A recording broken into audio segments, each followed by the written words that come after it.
like that merely to heat up the tires and get the tires into the best possible condition for racing. And Sam Posey, as they once again go down the backstretch, your thoughts? Of course, we've got to think about what's going to happen with George Snyder, but he is at the back. You wonder right now which drivers are planning aggressive moves, which ones are planning to hold their positions, and if one or two of them, Jim, isn't just plain scared to death. All right, we are very close to a green flag. If all goes well, this is always a moment for holding your breath. This year, because of everything which has happened this month, jaws are clenched just a little bit more tightly than normal. Along pit row, in the luxury suites where car sponsors and owners wait, and, of course, in the garage where many wait to see their drivers come back, if they do come back. The green flag goes down. The expectation is that Mario Andretti, from the pole position, will try to go for the lead, and it is indeed Mario Andretti in car number 1. Mears pulls into the formation behind him as they go into turn 1. Andretti, Mears, and in the middle of the front row, Rahal drops back into a comfortable third place. And now behind him, A.J. Foyt has dropped back just a little bit, and it appears that he is not going to be among the early leaders, and there is an incident already. There is already an incident on the track, and that is the car of Jose Garza, number 55, who apparently did not get through turn 1 cleanly. So Garza moves down inside the apron, and we'll see a yellow flag. He's got something bent on his front end, Jim. He's obviously had some contact. There's George Snyder in the pits. He had a fire just before the start of the race. Well, we started with 33 cars. At the moment, only 31 of them appear to be satisfactorily operational. And what a difficult moment now this is for the drivers, Sam. They've gotten themselves all geared up and pumped up for the biggest moment of the racing year, the start of this race, and now they must once again relax. Yep, they're going to have to go through the whole thing again. Let's have a look and see what we can see of Garza's incident. This is in turn 1. We see Garza. Oh, there's more than one car involved. There's Garza on the extreme right being hit by a second car, which might be either one. That looks like Tony Bettenhausen. No, it looks like Pancho Carter right there. Yeah, that's right. In the orange and white car. And going by... On the inside is Stan Fox. Stan Fox got by cleanly, but that is right. Jose Garza hit the outside wall, and apparently Pancho Carter brushed him going by. There's a look at Carter. Bobby, it looks to me like his car may be... His right rear is just totally bent. It's going to put him out of the race and possibly a very long pit stop. Either way, it's going to take your chances away for any win. So once again, just as was the case last year, the start of the Indianapolis 500 has been abruptly halted by an incident. Last year on the second parade lap, this year on the first lap. The first lap, always the most difficult and troublesome for the 33 cars in the race, and lightning has struck again. Another look, Bobby Unser. Jim, this is very much like we were all talking about before. Probably had a little bit of dirty air. Somebody got sideways. It's a little hard to tell from our picture which came first as far as the cars going sideways there, but they obviously had some contact. It's going to Ben Jose's car, Pancho's car. It's a shame to have something happen this early, but I think all the drivers were aware of it originally. So I think they were trying to be careful in spite of what we saw. We will be back to sum this up and hopefully start the race again right after this commercial and a word from our local stations.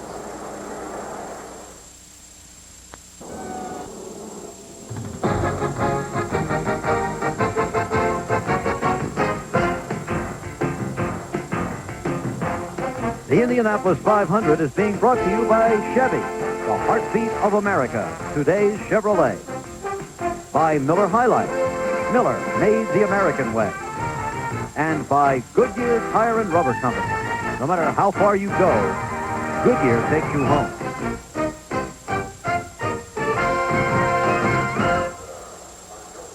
Back live, the cars have completed 3 laps, all of them under the caution flag. Let me clear up any confusion I may have created with the use of the word restart. The cars will not stop and start again. I simply refer to the fact that sooner or later the yellow flag is going to be replaced by green, and they'll be racing again.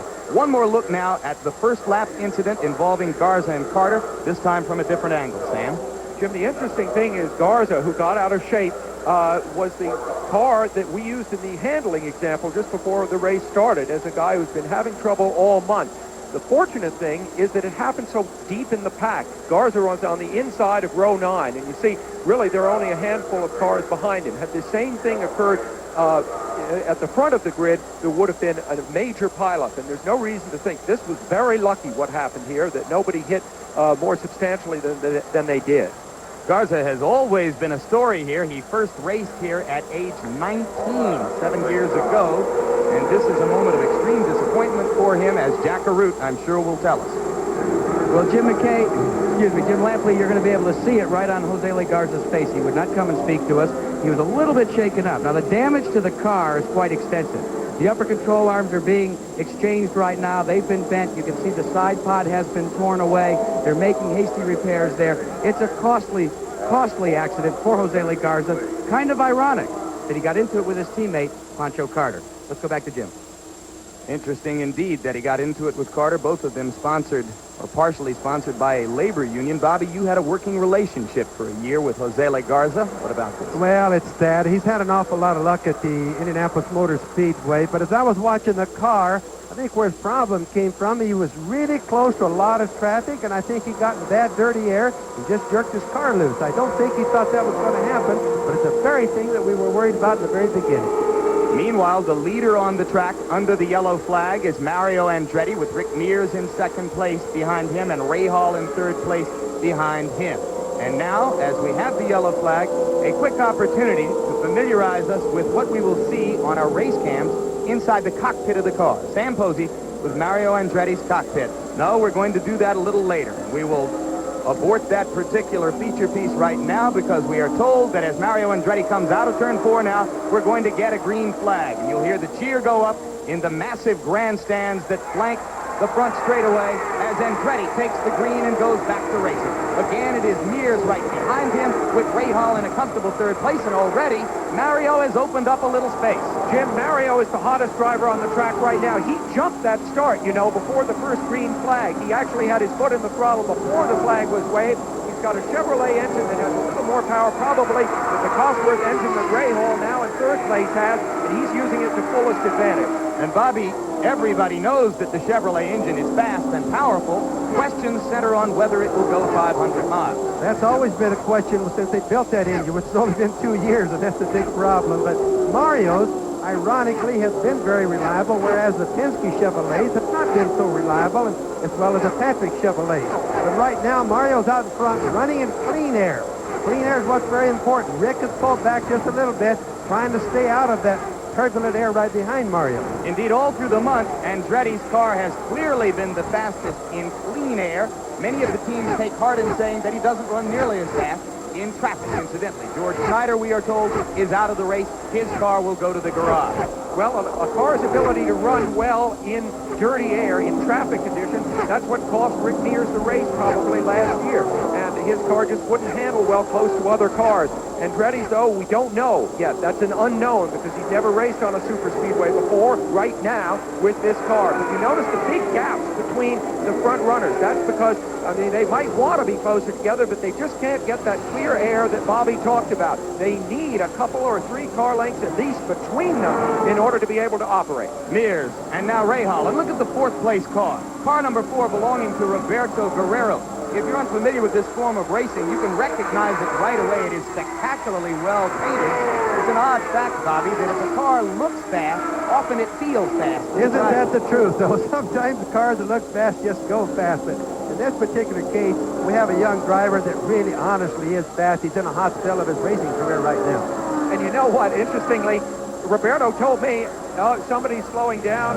It looks like Randy Lewis. Randy Lewis slowing down, 41 years old. He's a rookie, Randy Lewis, but probably without much chance in this race. An older man, very happy, I think, just to be in it. The kind of guy that really ought to be in East Hampton this weekend with his deck shoes on, I think, frankly. Maybe he can go there from here. A quick word, though, about Roberto Guerrero and that brightly colored car as we see Mario leading this race, is that Roberto told me that people tend to get out of the way for him. They see him more clearly in the mirror in that car. So it's not just that we like the way it looks.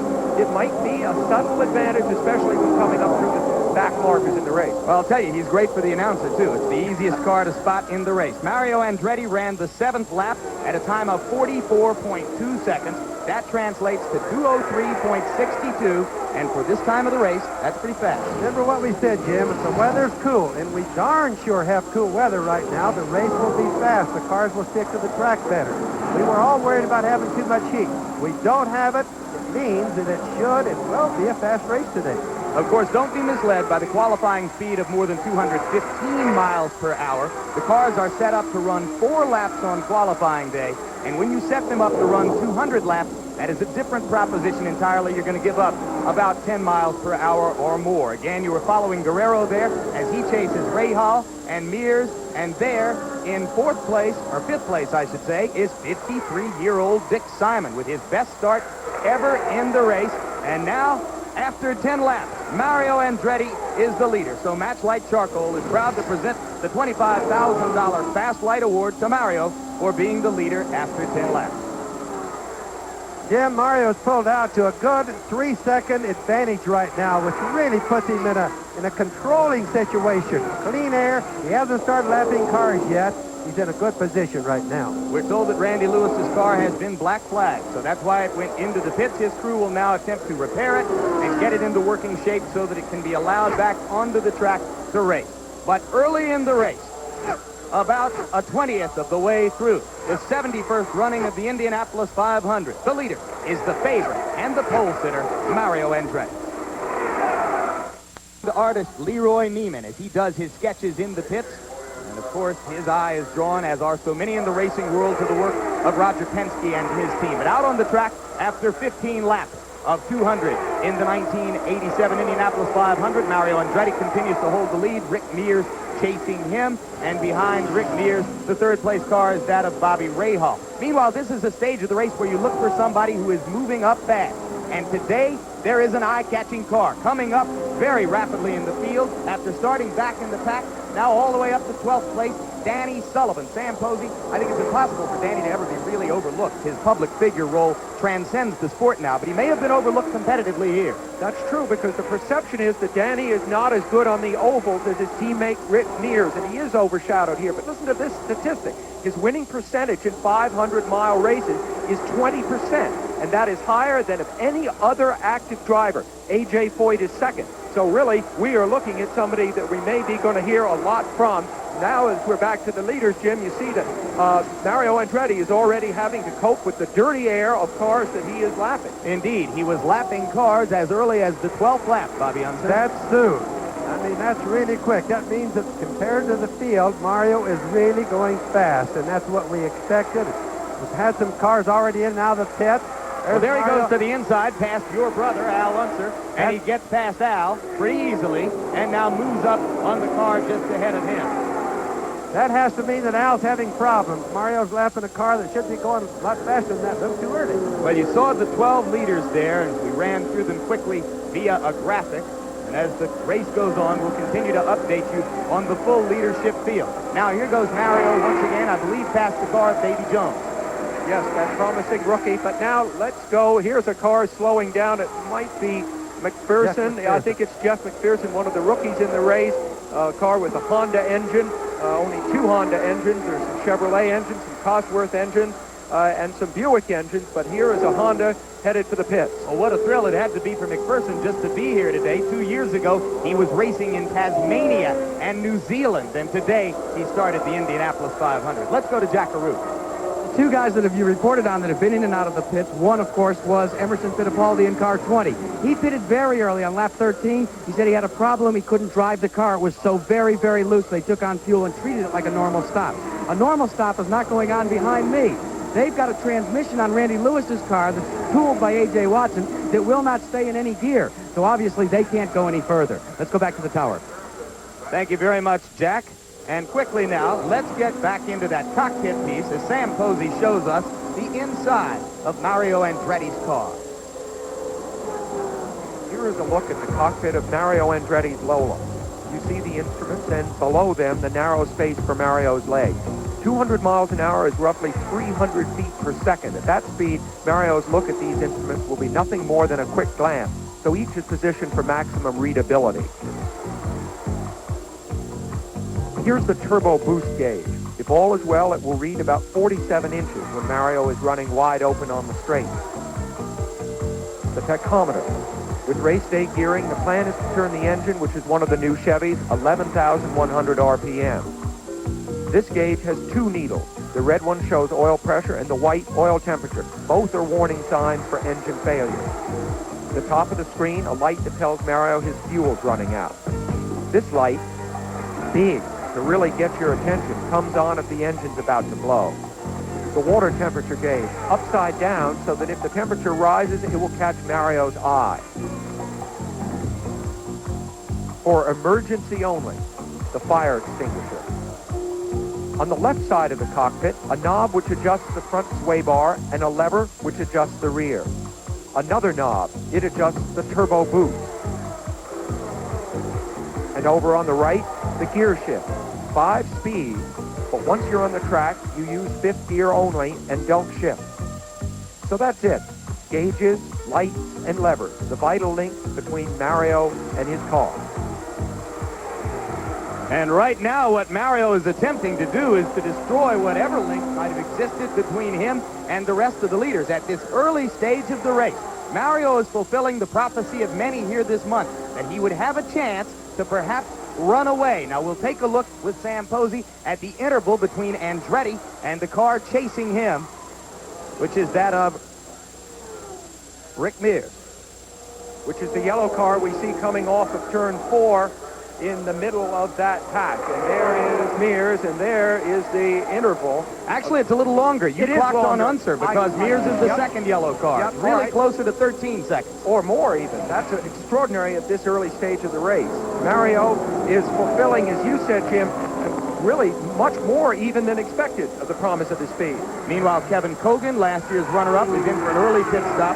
None of the leaders have pitted. A normal sequence would have them coming in about 11 laps at about the 32-lap mark.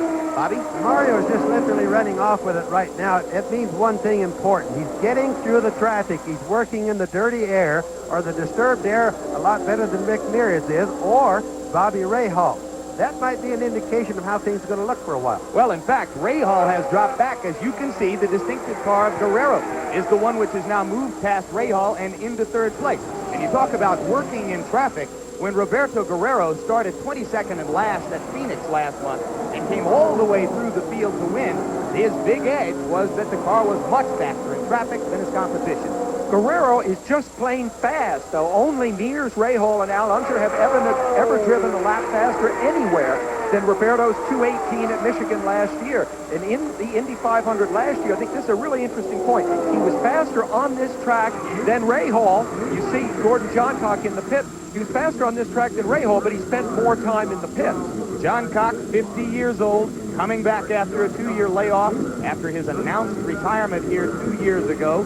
And this doesn't look like a good day for him so far, Bobby. Well, it's an early pit stop. It's 23 laps in. That's too much. It might be an indication, though, Jim, that the Buicks are not doing so well on fuel mileage. We'll have to watch that.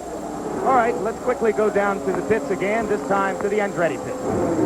We're with car owner Carl Haas. And Carl, Mario's been fast all month, and he's out there really with a big lead. Is he saying anything on the radio about the car?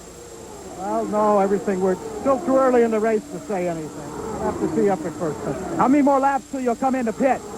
I'm on the radio with him right now. I really can't talk to you. Okay, Carl Haas busy with his driver, Mario Andretti, right now. They say they'll try to pit. We just asked them if the first yellow comes out, but they'll have to do it pretty quick. Maybe Bobby Unser can give us an idea if they go green from here on out when we're going to look for those stops. Back upstairs to Jim Lampley. Incidentally, that was a good job, Jerry. Carl Haas isn't an easy man to deal with on a normal day, and this is by no means a normal day. Jim, they'll all start coming in at about 1 to 2 laps. Most of them 1 lap, some of them 2 laps. So we're going to see pits, and we're going to see a lot of strategy change right now. Now, you say 1 to 2 laps. That would be on the 25th or 26th lap. Couldn't they conceivably go several laps farther with the fuel in the tank? They can't gamble on it this early in the race. It's 2.5 miles around this track. It's really 3 miles if you consider when you have to come in the pits at the north end of the track. so they must be a little bit conservative early and see how their mileage goes, and they'll change their game plans as they go on into the race at the present. Well, as you get ready for those pit stops, Sam Posey, and we look at A.J. Foyt in for an early pit stop. Of course, his teammate George Snyder is already out of the race. A.J.'s car, we were told briefly, was smoking on one of the parade laps, but then later that report was rescinded, and so we never said anything about it to you, but A.J. came in a little bit early. Well, yeah, but if anybody was going to pit early, it would be A.J. because he didn't know whether his car was going to feel right underneath him or not. Probably it didn't, so he took the opportunity to get it reset as fast as he could. They did do a little mechanical work on that car to try to improve the handling during that stop. Sam, all the pit stops then, like with Foyt, were normal. They're all starting to plan from 25 to 27 laps, and that's when we're going to see whether the Buicks, the Chevrolets, or the Cosworths have more fuel. We'll start figuring that out pretty quick. Now there is second place as Guerrero has gone past Mears. That is occasioned by the fact that Mears is going to come into the pit. So now let's watch what is regarded by many as the standard in the industry, a Roger Penske pit stop with Rick Mears' car. Notice how bumpy that pit lane is. They come down at over 100 miles an hour at first, duck in here, and then you must stop exactly on the correct mark, which Mears does. Many people say that the first pit stop of the race is one of the most disorienting experiences in the race, Bobby. You've been going as fast as you can. Let's go down to Jackaroo.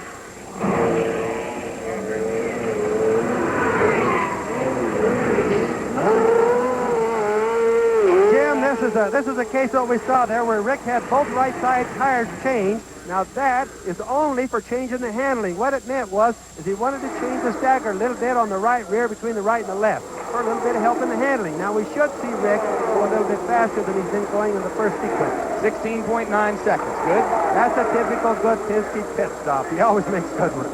Bobby, do you think that Mears was having trouble in dirty air? This is the same car, after all, that he ran with last year. And before he made that stop, Guerrero had passed him, and Mears didn't seem to have quite the fight that I would have expected from him. Sam, keep in mind, Thursday Corporation Yellow Day was flag, very Bobby. hot. We have a yellow. Yep. Ludwig Heimrach Jr. Jr. Yeah, that's another That's rookie. a rookie from Canada. His father, a famous driver. Now Mario ducks in immediately. Now here's racing luck, right? Yellow has come out. The leader, Mario Andretti, is capitalizing on it because, Mears had to stop under the green, and there a tire has come off in turn 4 down to Jerry Gaffin.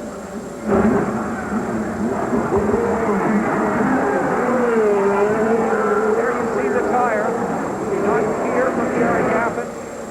All right, now that they obviously very quickly got to that and have rolled it out of the way, so there's not going to be any risk as Mario Andretti comes back out of the pit, benefiting Jim Lampley immensely from what just happened. Absolutely correct, Sam Posey. I believe that Mario was already committed to the pit stop before the yellow flag came out. So that's precisely the kind of luck that his supporters would say he hasn't had for the past 17 years. Jim, that's racer's luck. Just plain racer's luck. He really threw the dice good that time, I promise. And there's Danny Sullivan now into the pit. Sullivan, who's been making a big early run in the race and has moved all the way up for the moment to third place. That will change as they reshuffle out of the pit. But we have an exciting early sequence in the Indianapolis 500, and we have the beginnings of a Mario Andretti-centered drama. We'll be back to stay with it right after this. You know, I always wondered, why does Miller High Life come in a clear bottle? Boy, did I ever find out. It shows the quality and the purity in our beer. It's a natural process. No shortcuts. We don't cut corners. One reason for the clear bottle was to show purity, but there was another one, too. That's dark roasted barley malt. I found out that roasted malt makes Miller darker. You really can see the difference. It makes a lot of sense. When you make a beer that looks dark and rich, you put it in a clear bottle, so everyone can see it. Now, in my book, that's the American way. In 1980, Johnny Rutherford won the Indianapolis 500 from the pole position, and Tom Sneva finished second, starting from the 33rd position. This is the only time the first and last place starters in an Indianapolis field finished first and second.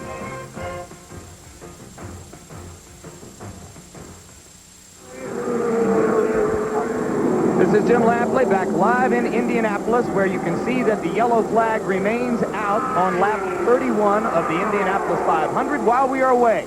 This moment of trouble in Michael Andretti's pit.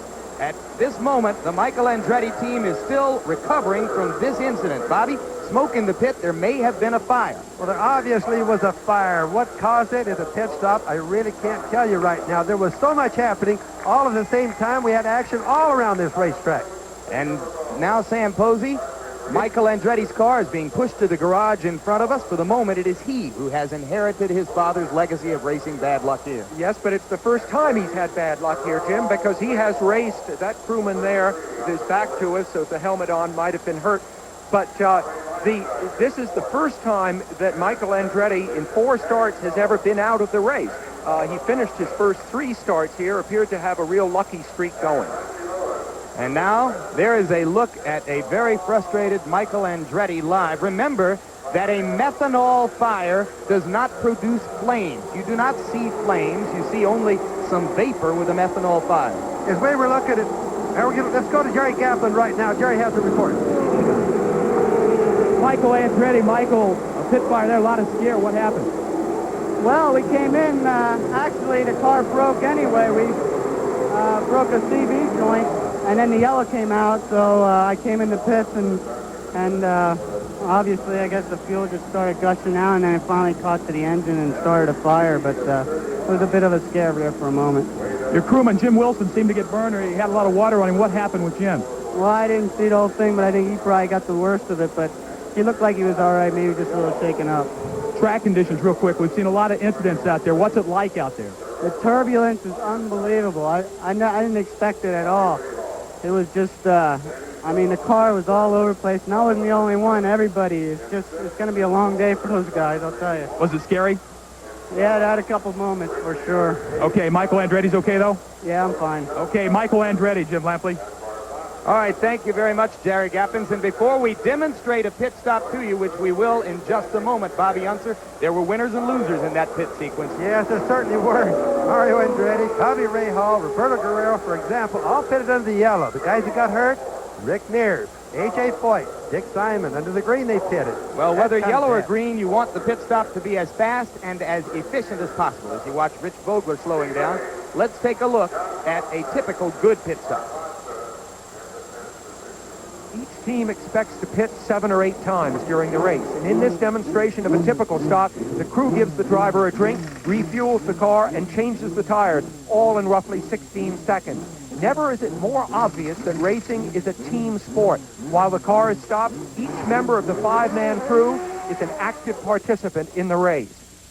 In the first 4 seconds, the refueler locks the hose onto a coupling, which prevents spillage. Next to him, a second crewman activates the air jack. Both wear helmets for extra protection against fire. 3 wheel changers using air-powered wrenches remove the wheel nut.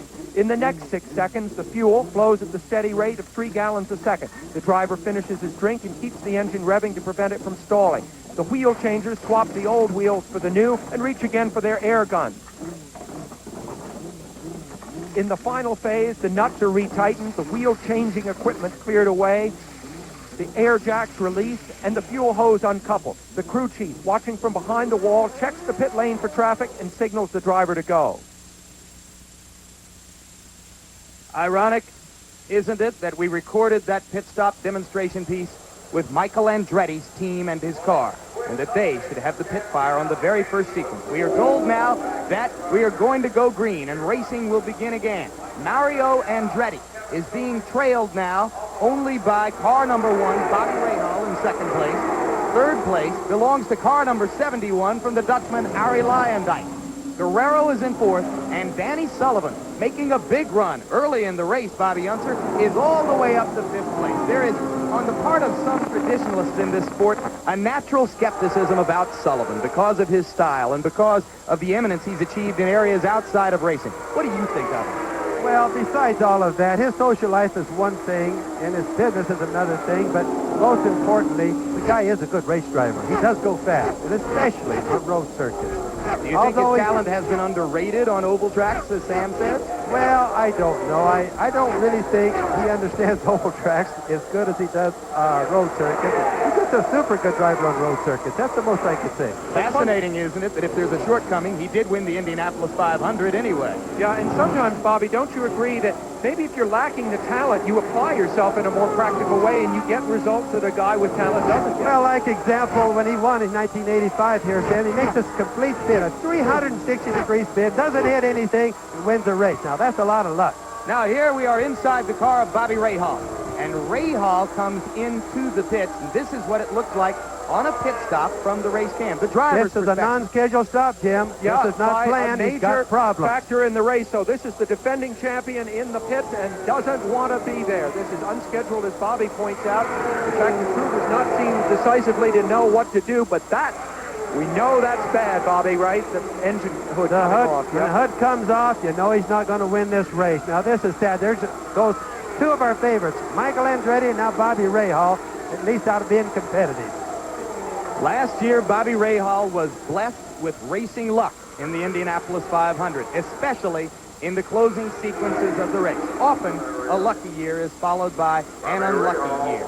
And the man who has been most unlucky in the eyes of many over the years is, of course, that one, Mario Andretti, who won the race in 1969 and has been expected to win several times since without ever having done so. Let's hear right now from Mario what it's like to be a strong favorite in this race.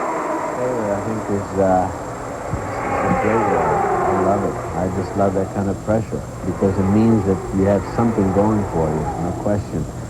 And what I have going for me, I think, is just a very strong, capable team behind me. And I think that's been making the difference.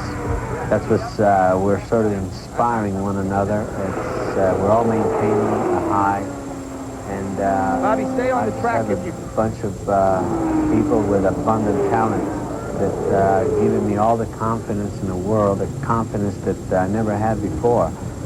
So if we've been doing well, if we had sort of been at the front, especially this season, right from the outset, I don't think it's an accident. I think it's something that it's a result of a lot of hard, proper, diligent work.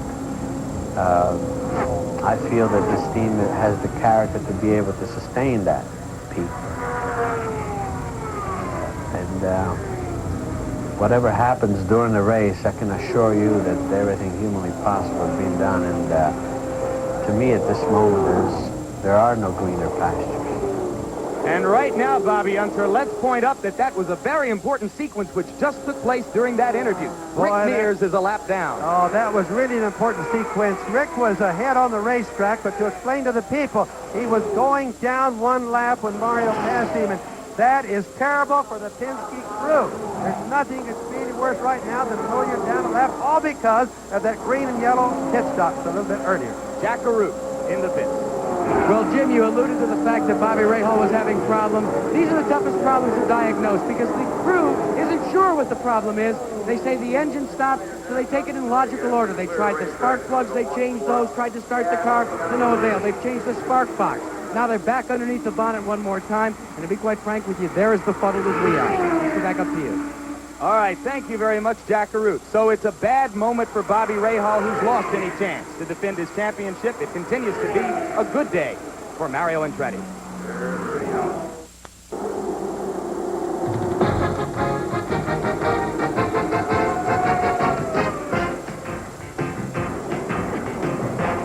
The Indianapolis 500 is being brought to you by AC Delco. Stay ahead of trouble with AC Delco parts. By Miller High Life. Miller, made the American way since 1855. And by the Kellogg Company, maker of Kellogg's Frosted Flakes. Tony's Flakes of Corn with a sweet frosting.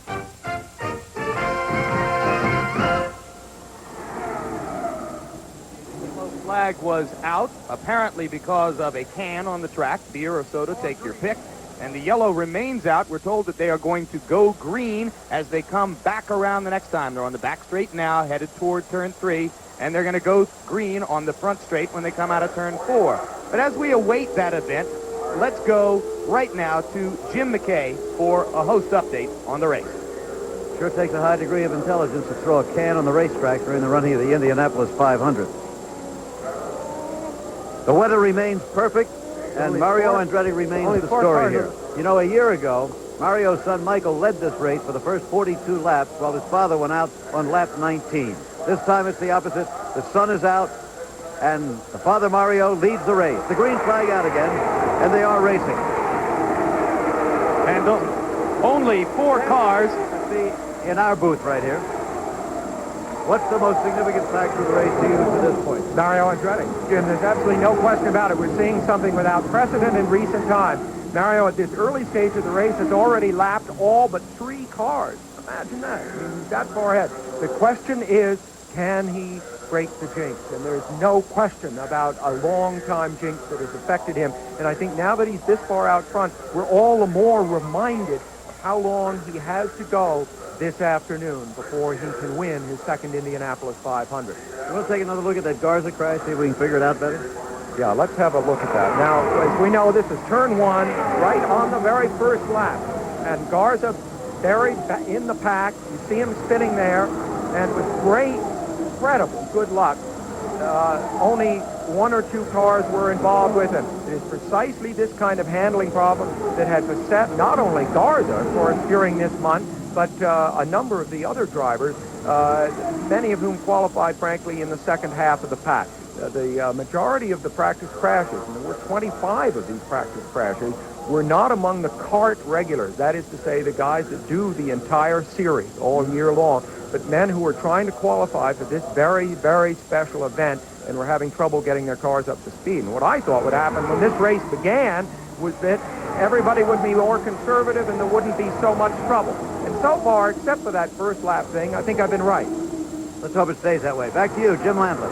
All right, thank you very much, Jim McKay, as you watch Mario Andretti. And, of course, as you men have skillfully pointed out, only 4 cars remain on the lead lap as we are almost a quarter of the way through the Indianapolis 500. Danny Sullivan is the significant story outside of Andretti, he has moved all the way up to 4th place. There are 2 young rising stars between Sullivan and Andretti, as Roberto Guerrero is 2nd and Arie Luyendyk of Holland is 3rd. But Bobby Unser, as we watch Andretti trying to run away from the field, with 27 of 33 cars still running, there's only been 2 leaders, and Mario's brief period out of the lead was occasioned only by the pit stop. It's worth pointing out that there have been many occasions in history where a car looked this dominant and threatened through most of the day to run away. It doesn't mean that you win all the time. No, that's for doggone sure. Still an awful long race left. And one of the things we have to keep in mind, Mario was really not just lucky, but their planning was good. And then the luck on that yellow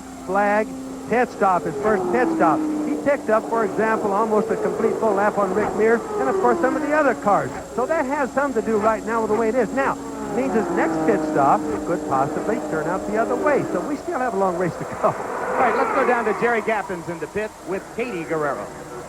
And Katie, you're keeping busy right now with the stopwatch in hand. Does that keep your mind off of the action out there on the track a little bit? I wouldn't say exactly off, but it gives me something to do. I'm such a nervous wreck. Just to have something to hold and work with for the moment keeps me happy.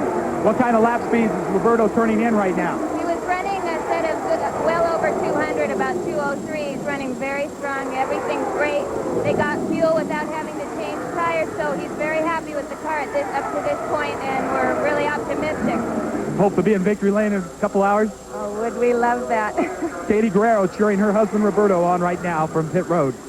And he's looking good, as he has so many times here at Indianapolis, 2nd, 3rd, and 4th in the last 3 years. Roberto Guerrero is knocking on the door. Of course, this is one of the biggest sports events anywhere in the world. It attracts a wide variety of celebrities, many from the sports world. You may have seen Greg Norman, the great golfer, walking on the track before the start of the race. I saw Gail Sayers at my hotel just a couple of days ago. And right now, Al Troutwich is standing by with 2, or 1 if you prefer, of the greatest names in the history of American alpine skiing. You'll see what I mean. Jim, you name dropper. I'm with Phil and Steve Mayer, Phil on my left and Steve on my right. They are currently in auto racing, having now given up the skiing route, the Olympic medals. I'd like to know your impressions, Phil, of your first Indianapolis 500. Well, I tell you, it's quite different than television. You don't get the full flavor from that. The crowds here are immense. It's huge, and the people are rather rowdy. But there's a lot of pageantry here as well with, the week-long activity before the race. But it's really exciting here. It's electrifying. Thank you, Phil. These guys have gone 85, 90 miles per hour on skis. I guess, Steve, once the speed is in your blood, you can't wait to do something else, and that's why you've gone into racing.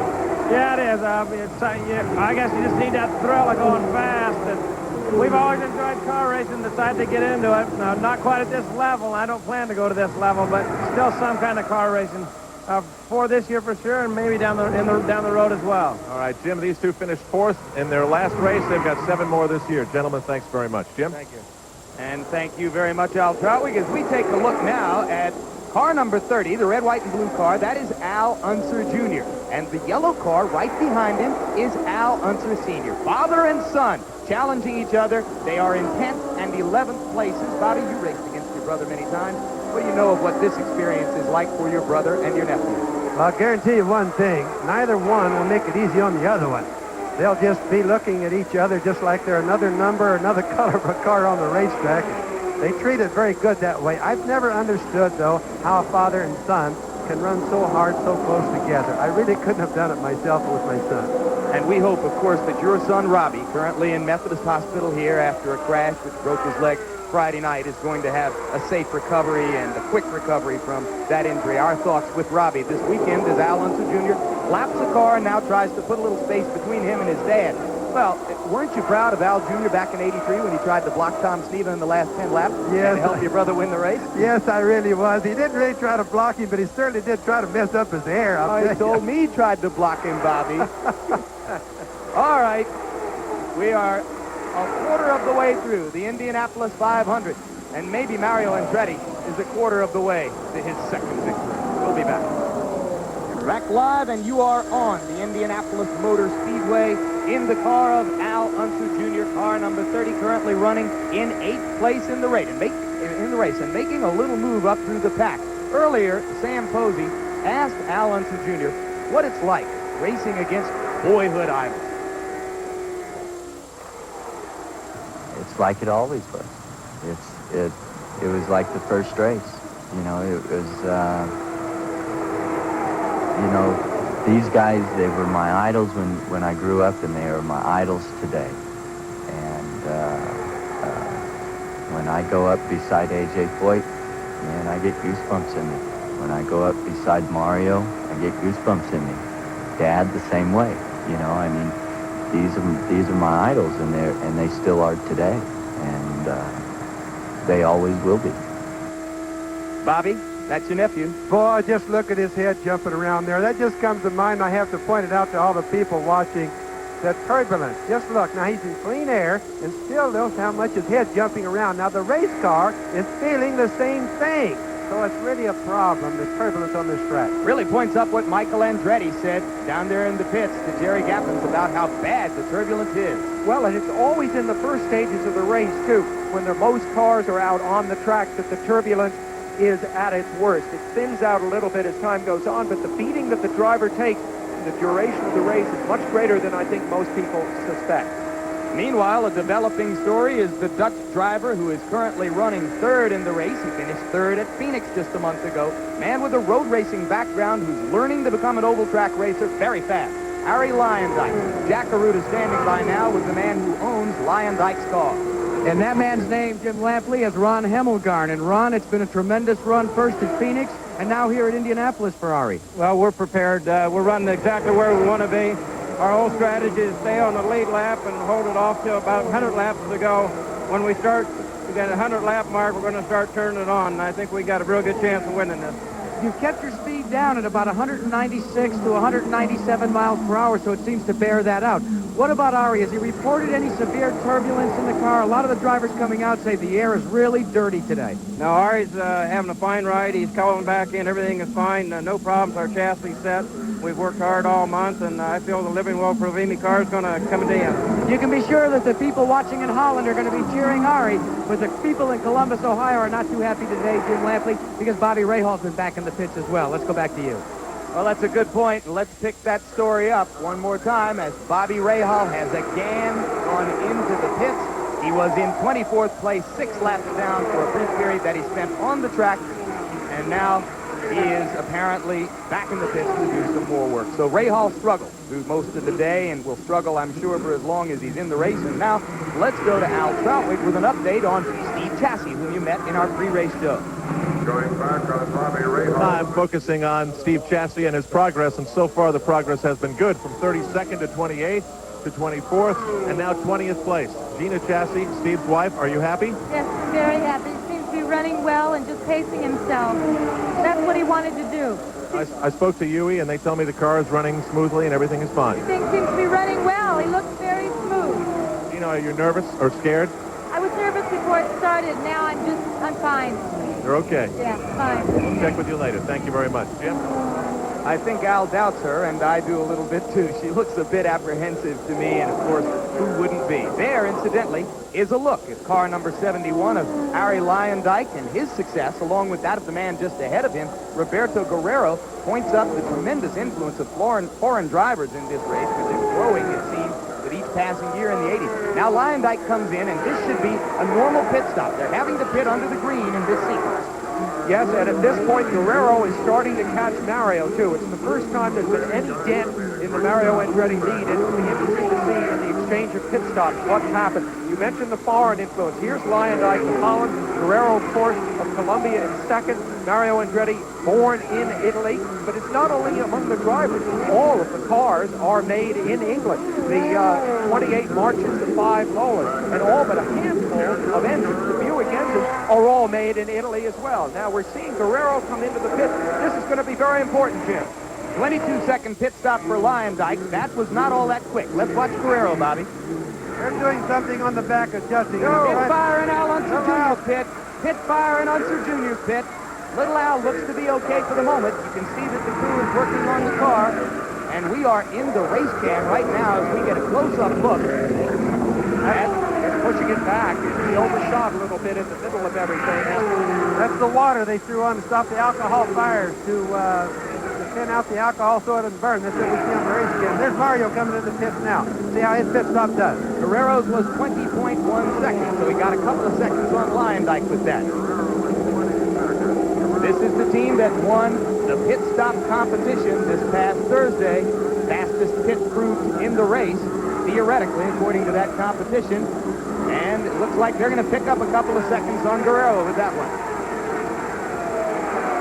And right now, the leader on the track, not yet having pitted in this sequence, is Danny Sullivan. 1985 Indianapolis 500 champion Danny Sullivan has made a dramatic run in a 1986 March car, which he qualified last weekend, dumping out on the Penske PC-16 he qualified the week before. Fuel that completed that. There was no tire changes. He is off and away. And one problem that he had, gentlemen, was he was trying to get one of his tearaways off the front of his helmet, and he was unable to do so. But a relatively normal stop, but what a break. The yellow comes out before Sullivan has to pit. A great break for him. Absolutely right, Jack. That visor is a small annoyance compared to what just fell into Danny Sullivan's lap while we were away in commercial. You saw all the leaders pitting under the green flag. Sullivan waited, and while he waited, suddenly a yellow flag came out for debris on the track. And the result of that is that at this stage, right now, 64 laps into the Indy 500, the leader is no longer Mario Andretti. It is Danny Sullivan. Yes, and also my brother Al came in under the yellow, so he's going to benefit from that lap down that he was. This is all in reference to Mario, Jim. Two of the Penske cars benefiting enormously. Sullivan is the leader right now. Yes, and it's not just a question of luck, because as Bobby pointed out earlier, Danny Sullivan has cranked the boost back a little bit and is trying to make a run for it on fewer stops than the other guys. So that is the story right now. Mario Andretti's sudden, overwhelming control of the race suddenly broken for a moment. And we'll be back after this word from our local station.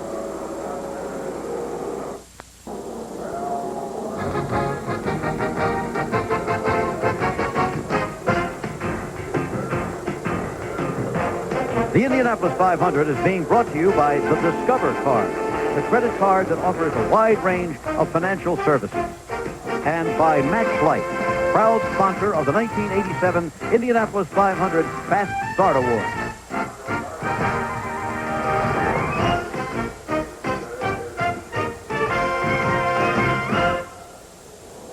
Back live, and as the cars circle the track under the yellow flag, let's take a brief moment to remind you of next Saturday's ABC's Wide World of Sports, 4:30 Eastern and Pacific, 3:30 Central Time. Mike Tyson talks about the great heavyweights, the mini marathon from New York City with some of the great women runners in the world, and, of course, our Athlete of the Week award series continues. But Tyson talking about the great heavyweights. Mario Andretti, we're told now, is going to have to come in for a stop-and-go penalty for passing under the yellow flag. Now, while Sullivan pitted, Mario had reassumed the lead briefly.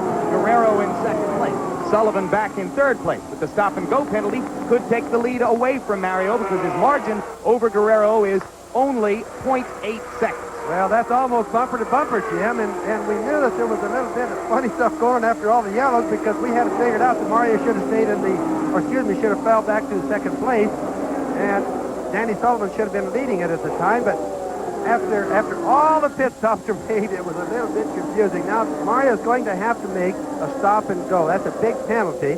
Depending on where he is on the racetrack will determine how bad it's going to hurt him. Well, he didn't come in to do it that time, so we will wait and see exactly on which lap Mario will accept that penalty. Only 3 cars on the lead lap, Sam. Interesting, in the last race for this kind of car, it was Guerrero who had to make the stop-and-go penalty. Out at Phoenix, when we were all there, Jim, Guerrero still went on to win the race, and there's a lot of racing ahead for Mario to make up the ground he's going to lose. But what's involved in this, you have to come off the racetrack at full speed, come to a total stop, and then accelerate back out as fast as you can. So we're going to really see something colorful. Indeed, at Phoenix, Guerrero did it about as well as it could possibly be done. It was one of the great little pieces of driving you will ever see. And now I'm told that we're going to go for a report. Where are we going? Jackaroo.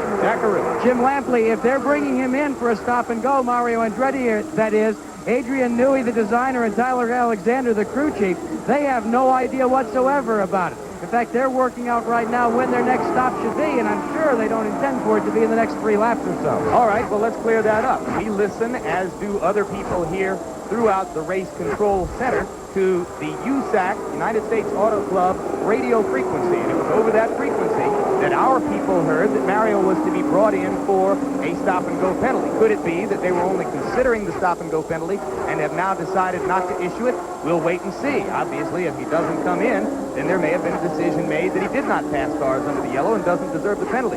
Still, he's not running away anymore. He's got a 2-second lead on Guerrero, who has been catching him in recent laps leading up to that last sequence of pit stops. Where is Sullivan, incidentally? He is in third place, 7.6 seconds behind Andretti, 5 seconds behind Guerrero. You notice Mario's running way down below the yellow lines or the white lines in the corners, Jim Lampley, and that means that the track is getting a little bit slippery, which it often does this time of the race. Look at Mario. Well, he's passing a car, so he's very low. But he also is running in clean air down there, letting his front wing and his rear wing get more clean air is very important to the handling. But there's another factor, too, isn't there, Bobby? He's just recently fueled up, and when a car comes out of the pit full with fuel, it tends to understeer or push up against the wall a little bit, which forces you to take that kind of really low line that he's running. Am I right? No, Sam, these cars today don't do that. The fuel is right immediately behind the driver, and it's in the center, so it doesn't really change very much. There is Steve Chassis, and you can see that the car is smoking. So Steve Chassis, whom we highlighted in our pre-race show, the man who started in 32nd position, local war hero, car owner, a woman, Lydia Lockery, the only woman car owner to be associated with the race, is apparently on the way, well, and certainly is, on the way into the pits. And we'll have to wait and see whether that's going to mean the end of the day for Chassis, who to a certain degree had to be happy just to be here. He's got engine problems, Jim. You can see the smoke coming out from under the hood there. That means that he's blown an engine most likely, and that's very sad. Steve's a nice boy and a good race driver. Bobby, a lot of engine problems. Do you think, is this abnormal for this stage in the race? It doesn't seem to be abnormal so far, Sam. You know, remember, we're really cool today, and we usually have a lot of engines falling out by now anyway. And there goes Bobby Rahal out of his car. You'll remember Debbie Rahal, who rooted him home to victory a year ago. This day has not been their day, and that is apparently the end of the ride for the 1986 Indianapolis 500 champion. Started in the middle of the front row today. Sam Posey identified him, you heard before the race, as the racer of the 80s. He's a man of great equanimity, business sense, personal poise. He can handle this, but he doesn't like it. He can take it in stride, but as you say, he is more aggressive than I think many of us who have come to know him actually have realized. You see Mario Andretti leading the race. Jim, the cars behind him are spread out at more or less equal intervals.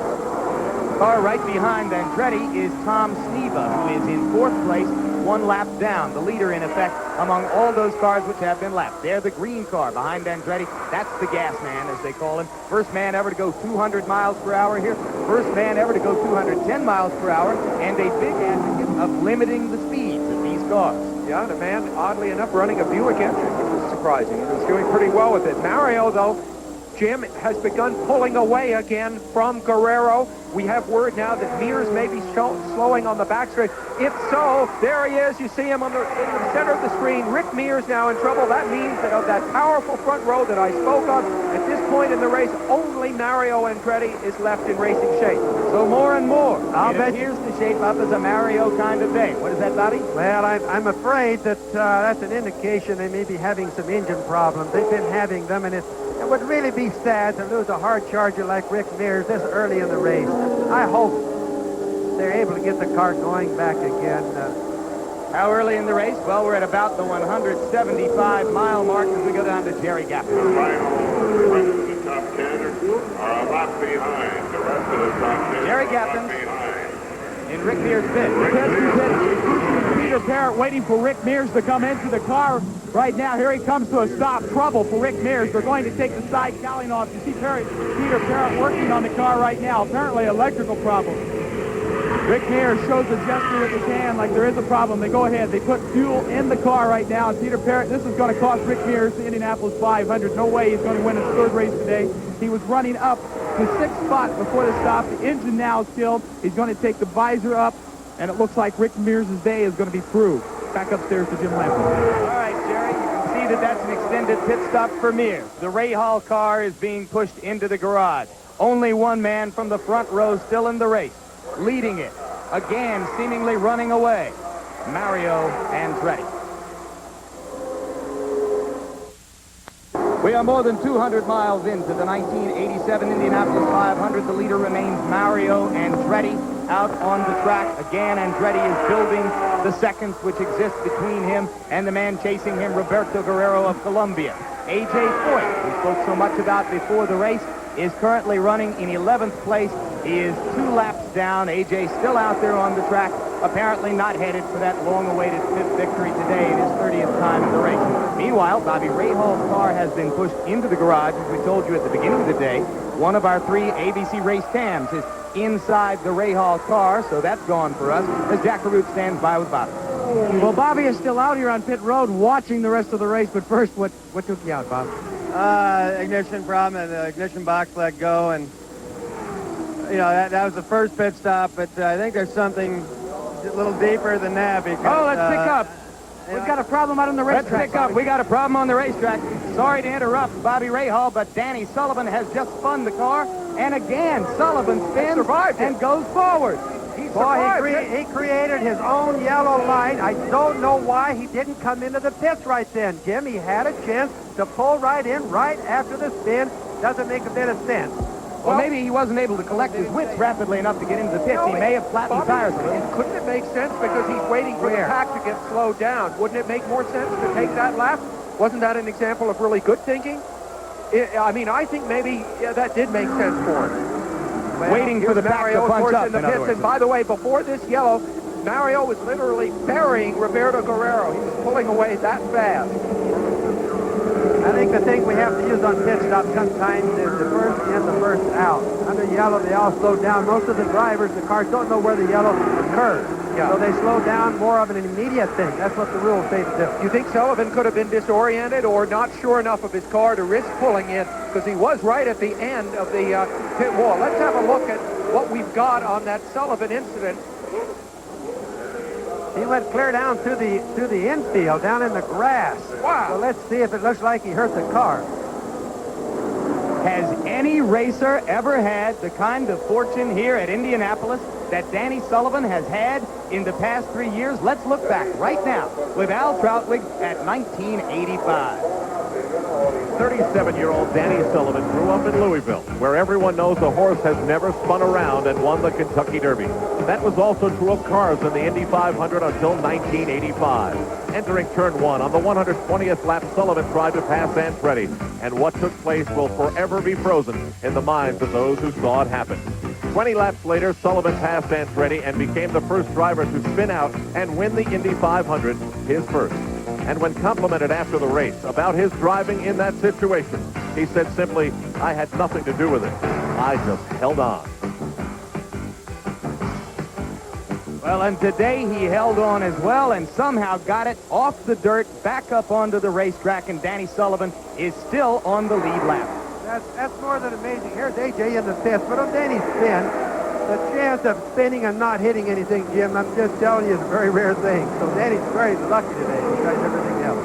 Does it say anything about his racing skill? Well, we'll wait and see what he's able to do to capitalize on it as Mario Andretti continues to lead an interesting Indy 500.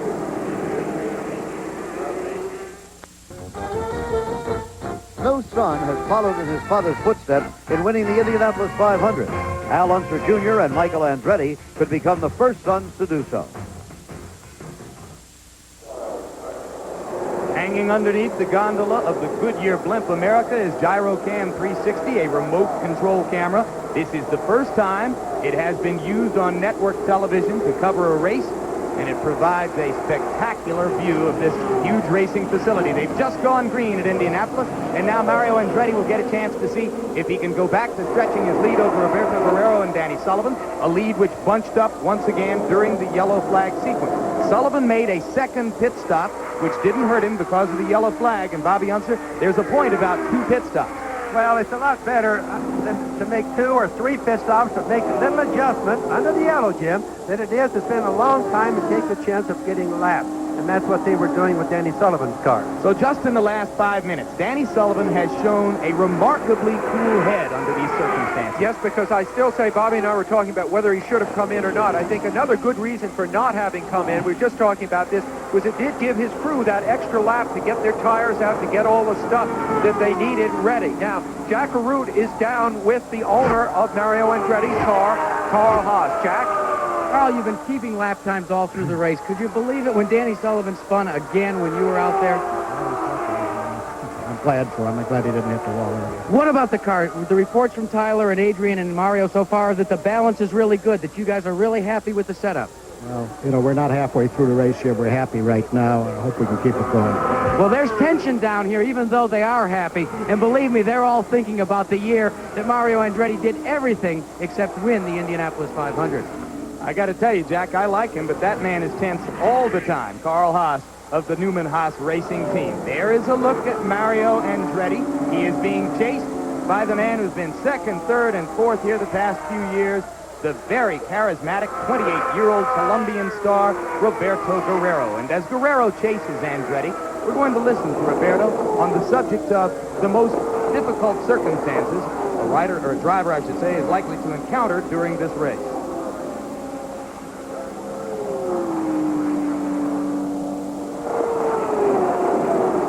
The race, you always have the big problem, first of all, of turbulence. It's very difficult to, when you get behind somebody, I mean, even if the guys are running maybe 5-6 miles an hour slower than you are, then you get within 50 yards of them, and then all of a sudden you lose your front end, and then by the time, you know, the next corner comes along, then you're in the same problem. So it makes overtaking difficult. The other problem that we have is the cars seem to be quite changeable from the full load of fuel to the light load of fuel, which is really what we've been trying to achieve in practice, is trying to get the minimum difference the way the car handles when it has full load of fuel to when it's towards the end of the run with a light load of fuel and with worn tires and whatever. So that's very critical. If you can reduce that gap, then you're going to be very competitive throughout the race. Roberto Guerrero, born in Medellin, Colombia, now lives in San Juan Capistrano, California, thinks that this could be his year to win the Indy 500. Let's go to Jerry Gaffney. With Rick Mears. Rick, you're out of the race. What put you out? Well, I'm not sure yet. We had a little bit of trouble with a coil wire, on that first stop, and then we got that going and got back out again, and I'm not sure what it was. How was the car feeling up to that point? You've been flirting around the top 5 to 10, and then that yellow flag kind of put you back a lap, but you were out there running with the leaders. The car wasn't bad, but, and that one time under the yellow where it put us down a lap, that just, that killed us. And, the pace car where it came out when we were pitting and everything else, it nailed us, put us down a lap, but we were still sitting, I guess, 6th place after that point. So we were just kind of trying to bide our time and see how much ground we could make up and, wait and see what was going to happen, but didn't get there. Michael Andretti complained about turbulence early in the races. It's still a problem out there right now. Yeah, turbulence is bad with the cars. Is it the worst you've ever seen here? Well, it's about as bad as I've seen with it, yes. But can you deal with it if a car's set up right? Well, you can deal with it. I don't think I don't think a car can be right for it, but you can make it a little better than others. And, you know, that's just something we've got to deal with. Okay, Rick Mears, who drives 1/3 of Roger Penske's $1 million inventory here at the Brickyard, is out of the race. Back upstairs to you, Jim Lampley. And we look from the Goodyear blimp at Mario Andretti, still circuiting the place as the leader on this squared-off rectangle, or I should say this rounded rectangle that is the Indianapolis Motor Speedway. We are 25 miles short of the halfway point of the 1987 Indianapolis 500. Mario Andretti is turning laps at 203 miles per hour as he begins to pull away from Guerrero yet again. Big guns out of the race. Michael Andretti gone early after a fire in his pit. Bobby Rahal, last year's champion and middle of the front row, out of the race. Rick Mears outside on the front row. Already a two-time champion, expected by some to win a couple more before he quits here, and he's gone. And right now, Andretti begins to run away in clean air again. He is, Jim. He's in good, clean air. His car's working good. He's just on a real good roll today. I know Carl Haas, when we talked to him, is a little bit worried, but that's Carl's nature. Mario is red hot today. Looks like Lady Luck so far, very much on his side. And if not on his side, certainly working against some of the other guys. And now let's go to the race cam as we go from this high view from well above the 2.5-mile speedway and look at it from the racer's point of view. Rahal out of the race. Jeff Brabham is also out of the race. So this is the only one of our 3 race cams available for this picture. Well, you know, Jim, the one thing that the race cam does not show is that here in the turns there are enormous side loadings on the driver that really are trying to tear that car out of the groove that you see little Al driving and out into the wall. That's the one thing we really don't feel as we watch this race cam. And one thing you can't see, Sam, is on the left side of that helmet, there's a strap that goes from the helmet down around the shoulder and holds his head straight. But it also lets you see how much force there is, how much buffeting there is against that strap. While Sam and Bobby were talking, Al Unser Jr. traveled more than 2 miles. Sitting, I might say, with his rear end just 1 3/4 inches above the surface of the track. That's how low the cars are and how low the drivers sit in them. Now, this is a look at the long front straight. It's worth pointing out, and we haven't had a chance up till now, Bobby, that every one of the 4 turns has a different visual perspective. Every part of the race course, even though it is a squared or a rounded oval track and therefore would seem regular, is very different to the driver. This is the back straightaway. It has bumps on it. Oh, yes, it does. In fact, the track is really quite smooth. It's almost like a glass table. But to a car running over 200 miles an hour, every turn creates its own personality. This is the 3rd turn. Very good, very fast turn. Look at his head buffeting over there. Now, the wind blows more over there, but it's a smoother corner. Here we come to turn 4, back onto the front straightaway. Now that, you can just see, it just looks like a funnel, looks like an alley, a dead-end alley, into turn 1, 200 miles an hour. Turning left into a blind alley at 200 miles per hour plus. And here's the point. The difficulty of this is so great. Mario is just ripped by Sullivan there. Sullivan now a lap behind Mario Andretti. Sullivan, we hear on his radio, maybe having his oil warning light. You saw when we did the cockpit piece on Mario Andretti that they have these warning lights in the cockpit.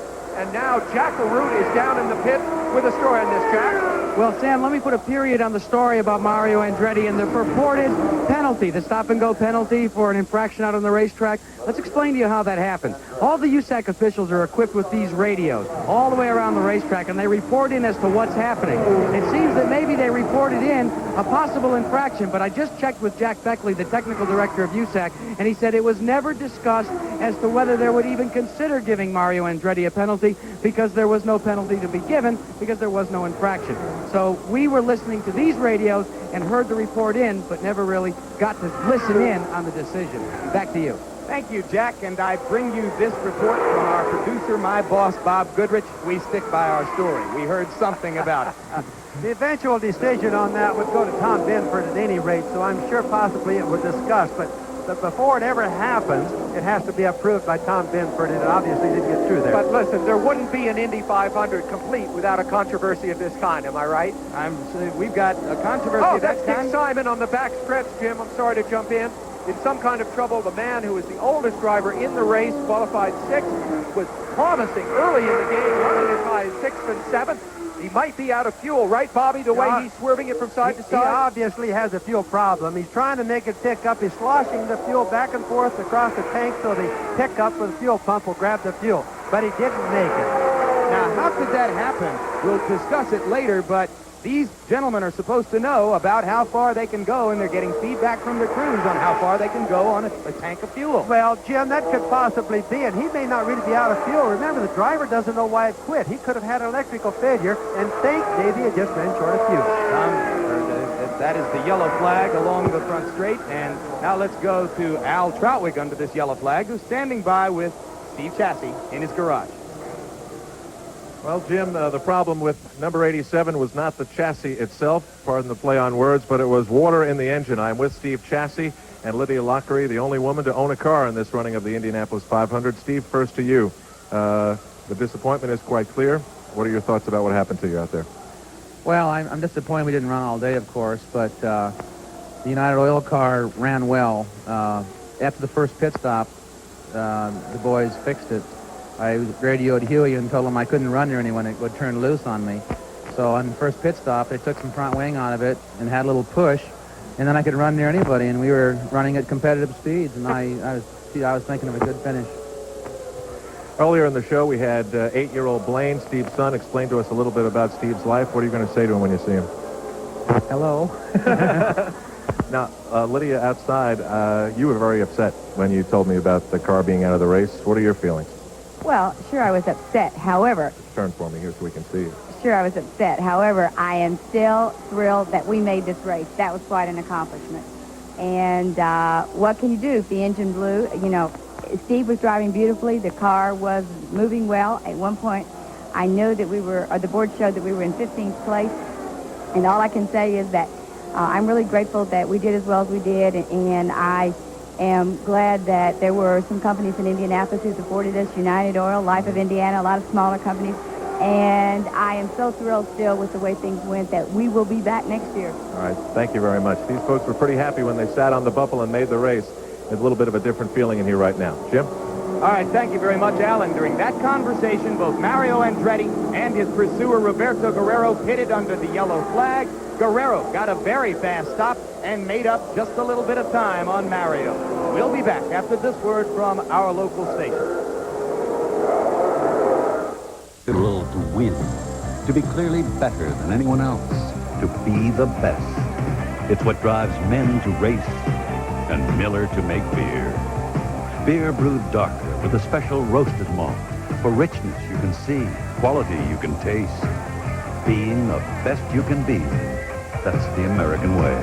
Miller's made the American way.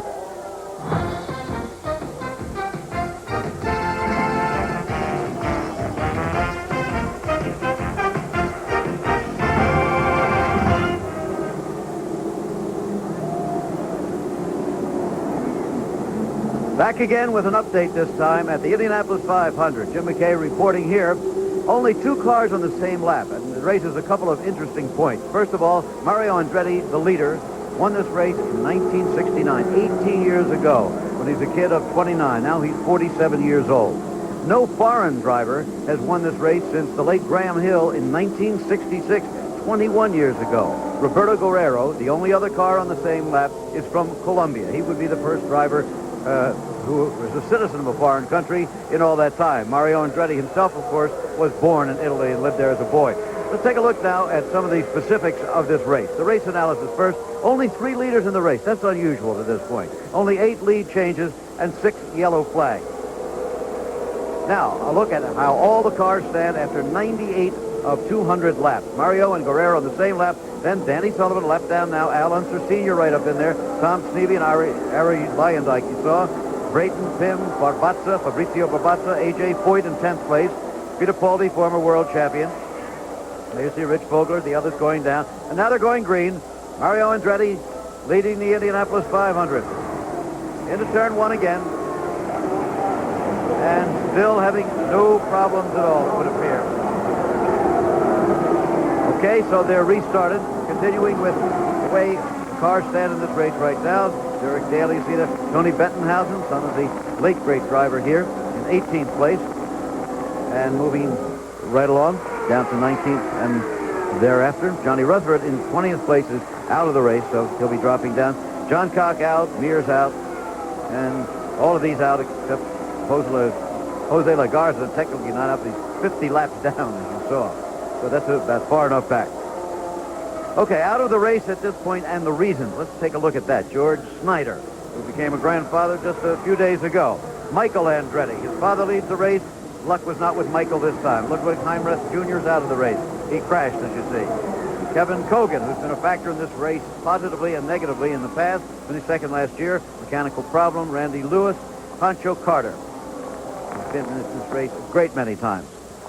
Others out of the race, let's have a look. Bobby Rahal, the defending champion, is out with mechanical problems. The chassis you met just a minute ago. Davy Jones, the young man, the protege of A.J. Foyt, went out quite early. Jeff Brabham, the son of the former world champion driver, Jack Brabham, out with a mechanical. Rick Mears, a former champion. Gordon Johncock, a former champion. With Bobby Unser right now. What would be the point you'd make it right now, Bobby? Well, the point I got to make is that the Lady Luck is really smiling on Mario. The yellow flags have always been a big factor in how the race turns out. And then the pit stops also. Right now, no matter what happens, it would appear that the chips are falling for Mario.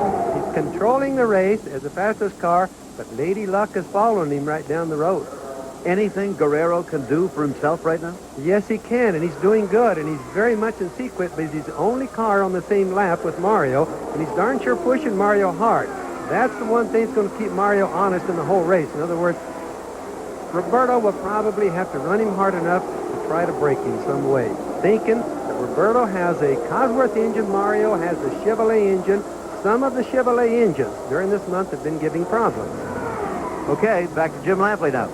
Well, indeed, Jim McKay and Bobby Unser has just pinpointed what I would say is the story of the race right now, Sam Posey. Which engine is going to go 500 miles? Will it be the Chevrolet engine? That would surprise some people.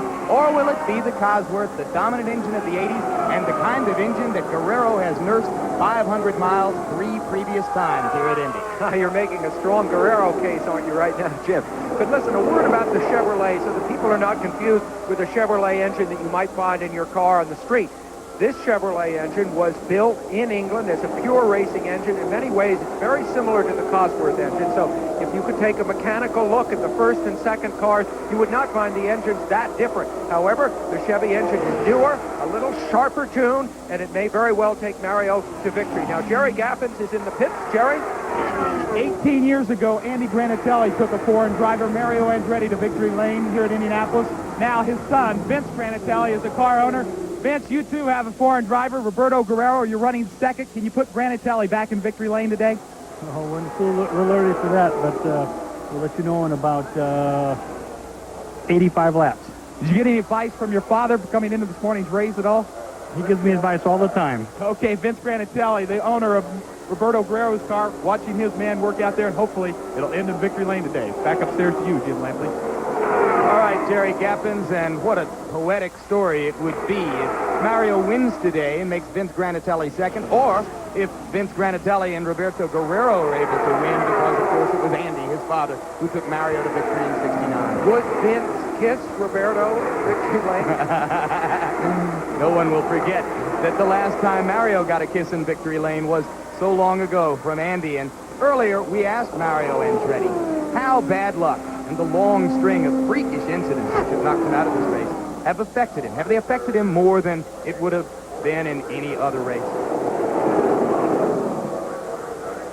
Yeah, I think the luck factor here has been substantial, actually on the downside. And I look for Lady Luck to probably just use a little bit of compassion this time, because there were times here where with just a little bit of help in that direction, we could have probably had the best or easiest scores ever anywhere. I recall back in '66, '67, it was a particular time when I sat on pole where I had distinct advantage on the field. And both times it was just some trivia problem that just put me out of the race early on. Continuing on the rest of those seasons, from there on I was winning all the races, and I had all the reliability on my corner that I needed to go. So there it was. It was just here it struck hard on me.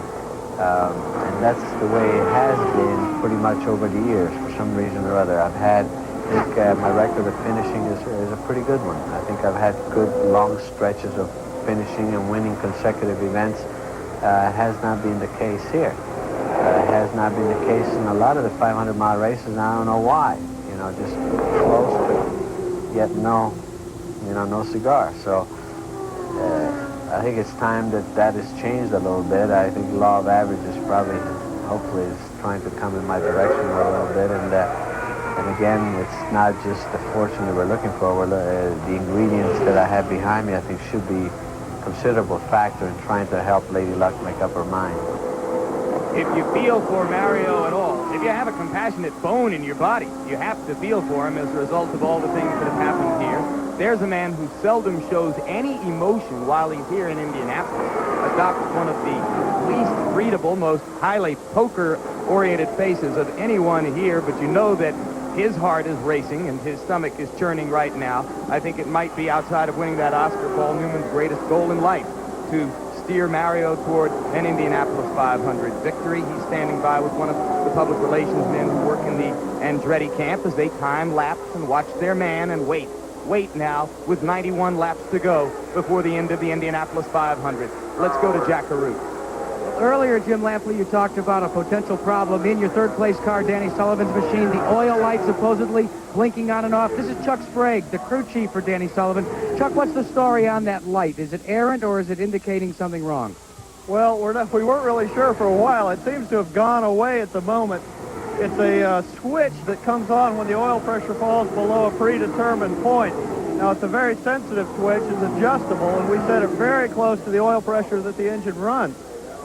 So it's possible that a slight vibration might readjust it from time to time and then give us a false reading. That's what we're hoping. If there is indeed an oil pressure problem, we've got some pretty terrific oil with Pennzoil, and we've got a terrific motor with Chevrolet. Well, now, yeah, but it looks like, and it almost sounds like every time you hear that light, you're concerned that the Chevrolet may not be able to go the distance.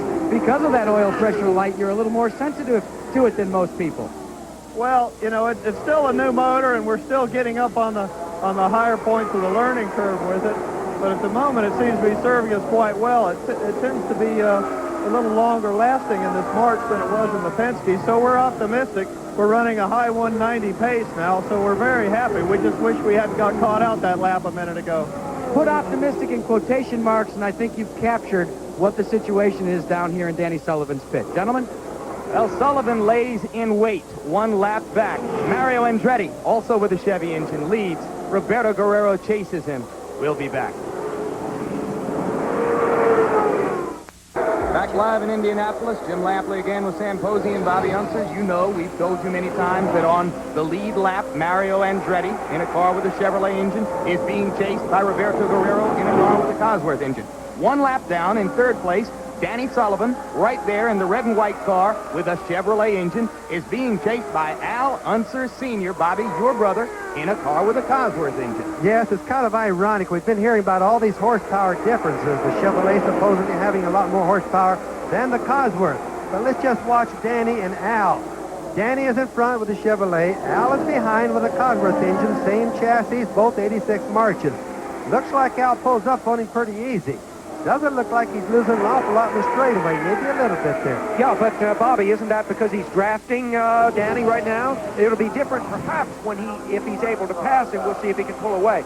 That would be conclusive, but what we see now really isn't, is it? Well, the drafting of these cars isn't really significant. As soon as you get close, you have to kind of stop doing it because the air gets dirty, as we've been talking, Sam. But he's drafting now. He's drafting him now. He's right behind him, isn't he? Here's Roger Penske, the owner of both the cars, of course, that we're seeing battle right now. But the way Roger organizes his pit, as we all know, these guys race against each other, crewed by independent crews, each taking their own individual best shot at the race. Yeah, where today's responsibilities are concerned, Roger's out of the race because Rick Mears is back in the garage. Right, there's no team action, in other words. Al Troutwig now standing by with a report on all of the countries around the world.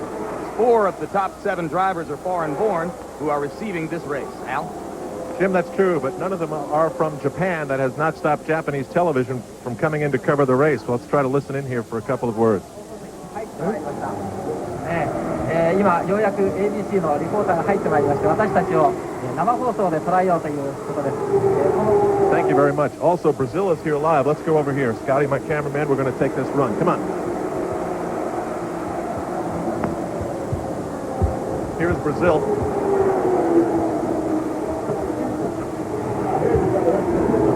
Estamos aqui transmitindo pela Rede Bandeirantes. Grande abraço a todos vocês do Show do Esporte.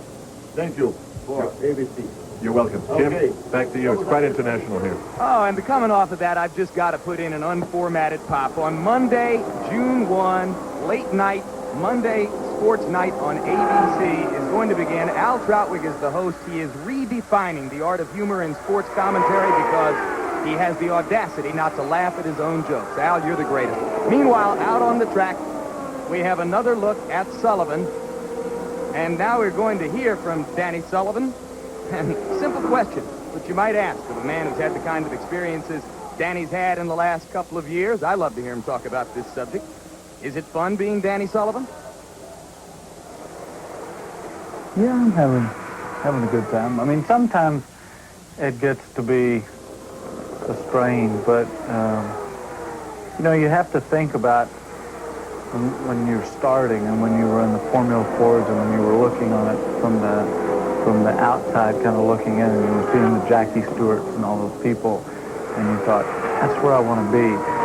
Not just because of the fame or the people going after them or whatever, but from the results, from winning everything. So when you get to that level, and particularly after I won in '85, when everything was really happening, I had to remind myself that the reason it was happening was because of the victory at Indianapolis. And that's what I had worked for. And I would be very hypocritical if I then turned down all those people and went and locked myself in a motorhome and became a recluse and all that. That would be very hypocritical of the situation. You heard the reference to Formula One star Alan Prost, who next week at the Grand Prix of Monaco will try to break Jackie Stewart's record, now shared by Prost, of 27 career Grand Prix victories. Our same-day coverage of that event next Sunday, 4 o'clock Eastern, 3 o'clock Central. And Sam, you and I are going to get to make that trip a couple nights from now. A.J. Foyt has gone into the pits, and as we look at Foyt, we get ready to go to commercial. And I will remind you once again, only 2 cars are on the lead lap. Mario Andretti leads Roberto Guerrero by 11 seconds. 10 years ago, Janet Guthrie became the first and only woman to start in the Indianapolis 500.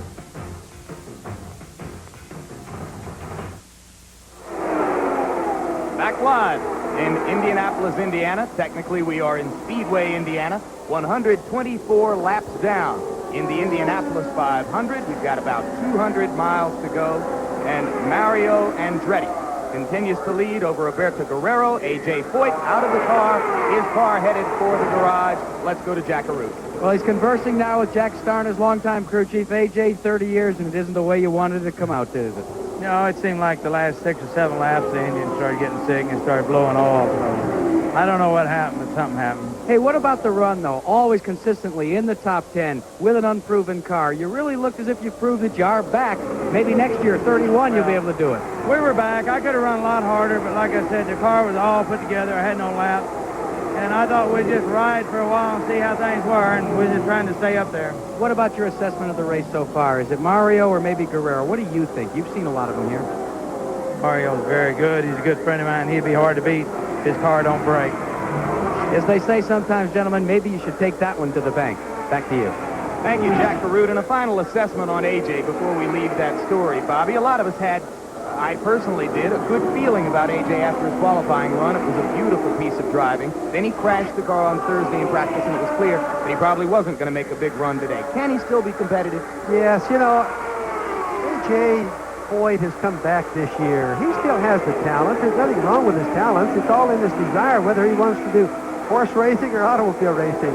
Right now, it's obvious he wants to race cars. Now, how long he's going to stay that way, I can't tell you.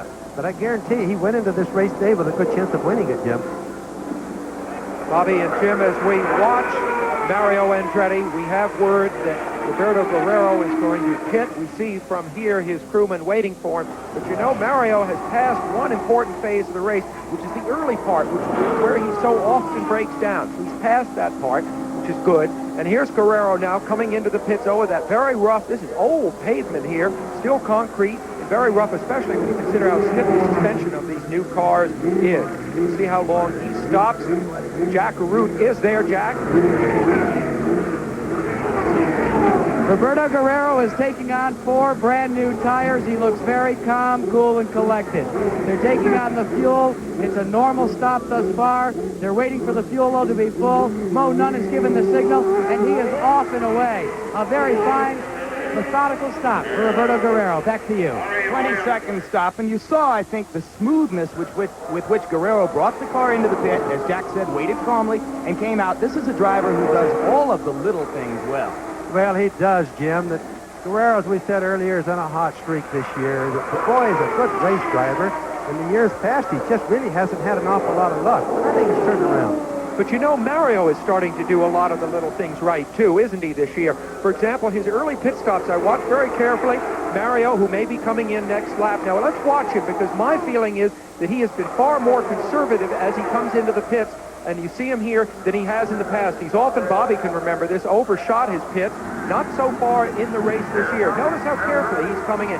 Part of the reason for that, Jim, is that he has so much confidence in his crew this year. It's run by a fellow named Tyler Alexander, who's crewed a couple of cars to victory here, been a great star in Formula One car preparation, and I think that, in combination with the engineer Adrian Newey, has given Mario a confidence that he's well supported during the vital seconds that he's in the pit. Well, you know, often when you have an advantage, a speed advantage, as much as Mario has, Sam, you can afford to not make mistakes. You can afford to be a little bit more careful, and Mario's doing that, and nobody ever called that man dumb, you know.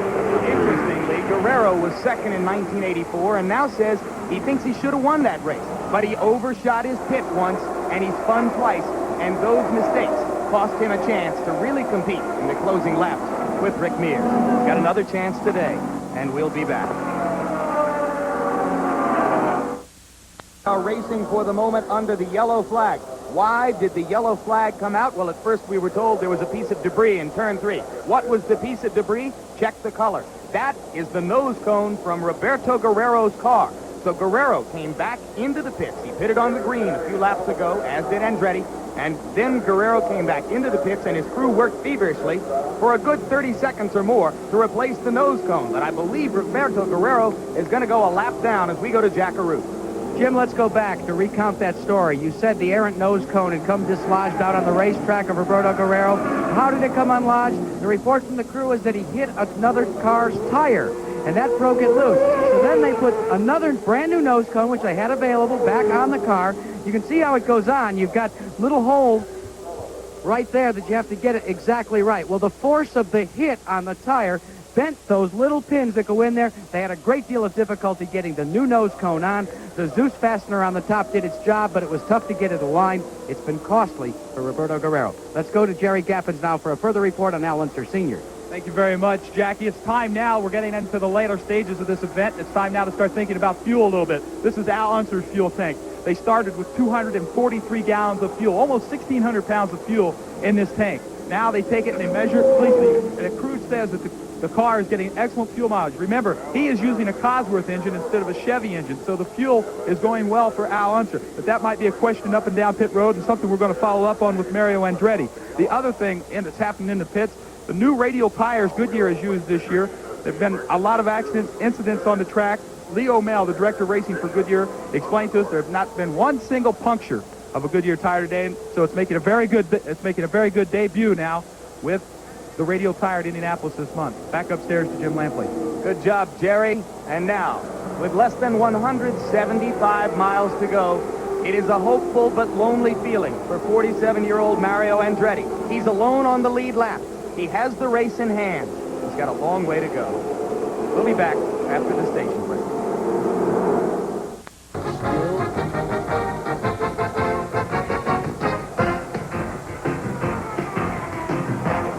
The Indianapolis 500 is being brought to you by Miller Genuine Draft, cold-filtered draft beer. It's as real as it gets.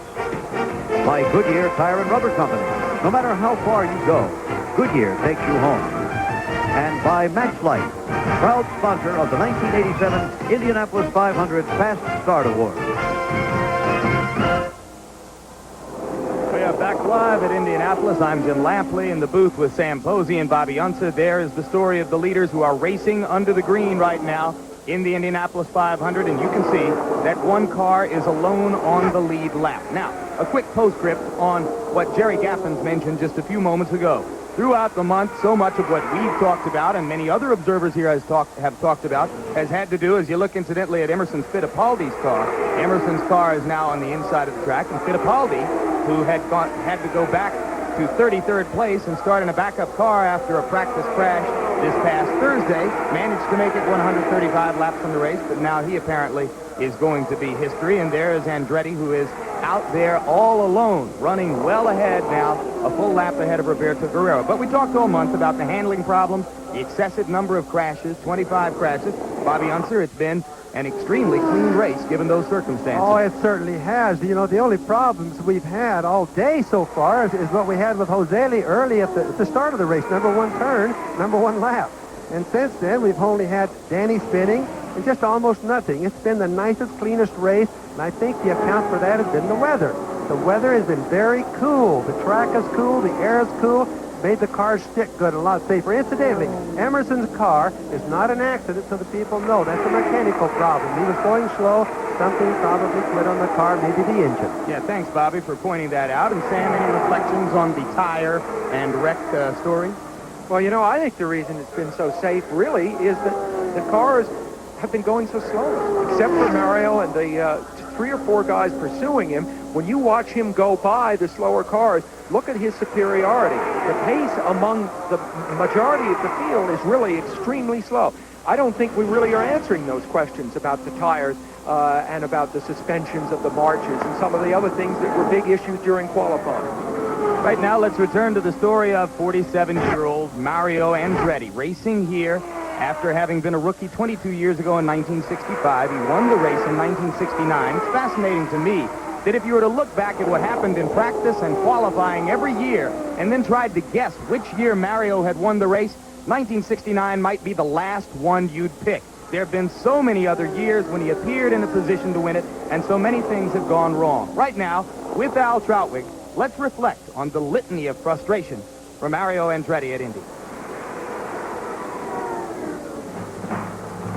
In 1969, everyone thought Mario Andretti's bad luck at Indianapolis would continue as it had for 4 years. He had destroyed his slick Lotus in practice. But the young driver from Nazareth, PA, slid into his Andy Granatelli-owned backup car and drove to victory for the first time in Indianapolis. But even a good luck kiss from Andy Granatelli could not change the fact that for Mario Andretti, it would be his only win to date. In 1975, Mario's jinx was again on full display in the backstretch of the Speedway as he swerved out of control and into the wall. His 12th trip to the Indianapolis 500 was completed with the aid of a tow truck, and all he carried away from the track were bruises. In 1978, Mario failed at Indy again, but concentrated his efforts on the Formula One circuit and won the World Driving Championship. But even this moment of joy was tainted because his teammate Ronnie Peterson died in the race that gave him the title. In 1982, Mario was only yards away from receiving the green flag at Indianapolis again, only to fall short of the brick line because of this aborted start. Kevin Cogan veering out of control, hitting A.J. Foyt, and then Mario hitting him. The only thing hurt in the crash was Mario's chance to break his awful string of bad luck. 2 years ago, in the 69th edition of the Great Race, Mario became a victim of driving magic. Not his own, but Danny Sullivan's. It was Sullivan who got everyone's attention recovering from this spin and going on to win the race. Mario came in second. Then last year, a crash in practice after he had qualified for the field at better than 212 miles per hour. The irreparable damage forced Andretti to start from the last row in his backup car. And that car only lasted 19 laps on race day. This year, with the pole position at every race, a victory at Long Beach in a car that has run laps at speeds over 218 miles per hour, one wonders whether the Indy hex that has seemingly hovered over Mario Andretti since '69 will finally be lifted. Piloting the Goodyear Blimp America is Captain John Moran from Spring, Texas, and operating Gyrocam 360 is ABC's Ken Sanborn. They follow Mario Andretti. Bobby, you raced against him hundreds of times. Did he create a lot of his own bad luck? No, he didn't really, Jim. It's just sometimes it happens that way. A driver has to, first of all, be fast. And after he's fast, he has to have a little bit of luck go with him. Now, Mario's had a lot of luck in his racing career. For example, he's hardly ever had any hurts. In other words, he has very little what we call sheep time. But he is fast. He just needs a little bit of luck going his way, and that's what he has today. Well, I really agree with Bobby's assessment. You know, Mario has dominated this race, leading all but 5 laps so far. You see Paul Newman there, hoping that his good luck this year will be transferred to Mario. Indianapolis, a look at the second-place car, number 4, Roberto Guerrero. A long way now between Guerrero and the leader, Mario Andretti, who is 1 full lap ahead. Follow Guerrero past the luxury suites on the backside, and there is the third-place car, the yellow car, number 25, being driven by Al Unser Sr., 3-time winner of the Indianapolis 500. Didn't have a ride this year, was out of any car until 2 weeks ago when he took over the car, which Danny Ungaius had crashed, and which is fostered by Roger Penske Racing. We asked Al Unser Sr. for his feelings about the possibility of not being in this year's Indianapolis 500, and then winding up with a ride after all. Well, coming here, you know, the thing about it was that I knew when I, through the winter months, and when I made the decision of turning down certain teams or certain rides or whatever, that it was going to be hard when I came here this month. And I'm telling you, it's a very empty feeling. It really is. In my career, I had never been at Indianapolis without a ride. So it was empty, yes. And Al Unser Sr., incidentally, earlier passed Danny Sullivan to move into third place. We're going to get a good look there at the lovely Karen Unser, your sister-in-law, Bobby, doing her job in the pit. I'm told there is debris on the track, and the yellow light is on. It's interesting to me, Bobby, that your brother has been overlooked to a certain degree in all of the public imagery which has surrounded Andretti, A.J. Foyt, yourself, but if he were to somehow get lucky and win today, you could state a case for him being the greatest of all Indianapolis 500 drivers. Well, there's no question about that, Jim. Al is still one of the fastest drivers that there is in the whole country. It's just that there aren't as many teams today as we used to have. With the cost of racing going up, there's just not very many teams operating. And that's left Al because of his choice of cars without a ride. But I'll guarantee you, going with Al is no different than going to the bank. Indeed, he has won more money at Indianapolis than any other driver. Now, there is no yellow flag yet. I incorrectly anticipated that there would be a yellow. You clearly saw the shot of the debris that was on the track. It was on the back stretch where Mario is right now. And there it is, right there, right just to camera right of his car. And Mario apparently saw it and went by cleanly. And now the yellow flag comes out. You think he saw it? No, now we've got another wreck. Sneva, looks like Tom Sneva has had contact probably with the wall, although we didn't see that. He lost the whole right side of the car. He's had hard contact, Jim. Third crash in the month of May for Tom Sneva. Last year, at the start of the race, Tom crashed before the green. This is not like Tom to be having this many problems, especially on an oval track. There we go. Mario in the pits. So Andretti takes advantage of the yellow flag immediately upon seeing it. He didn't even make another circuit around. He just came straight in. We have got 150 laps down. So we are exactly 400 miles through the race. There are 100 miles to go. No, check it, 125. So 375 miles in, 125 miles to go. Andretti still leads, and we'll be back. Wake up. I could run off the road and you wouldn't know the difference. I can't stay awake. Here, revive with Vivarin.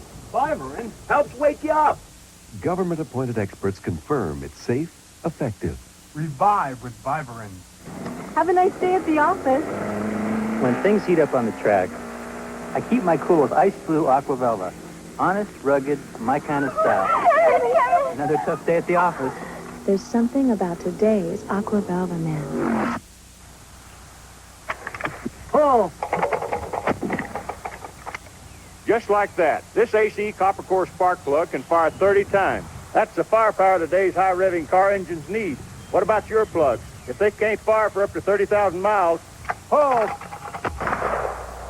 maybe you're missing out on peak performance.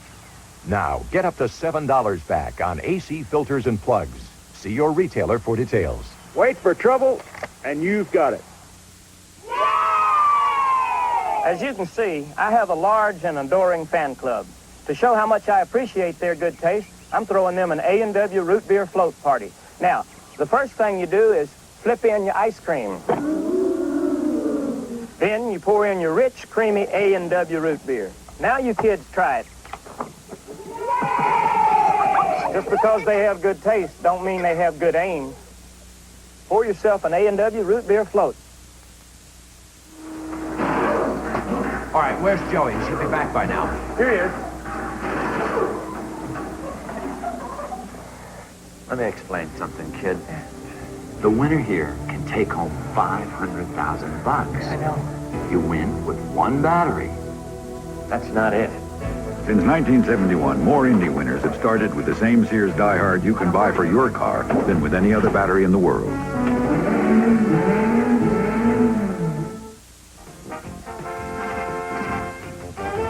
It's been 50 years this May since riding mechanics were last used in competition at the Speedway.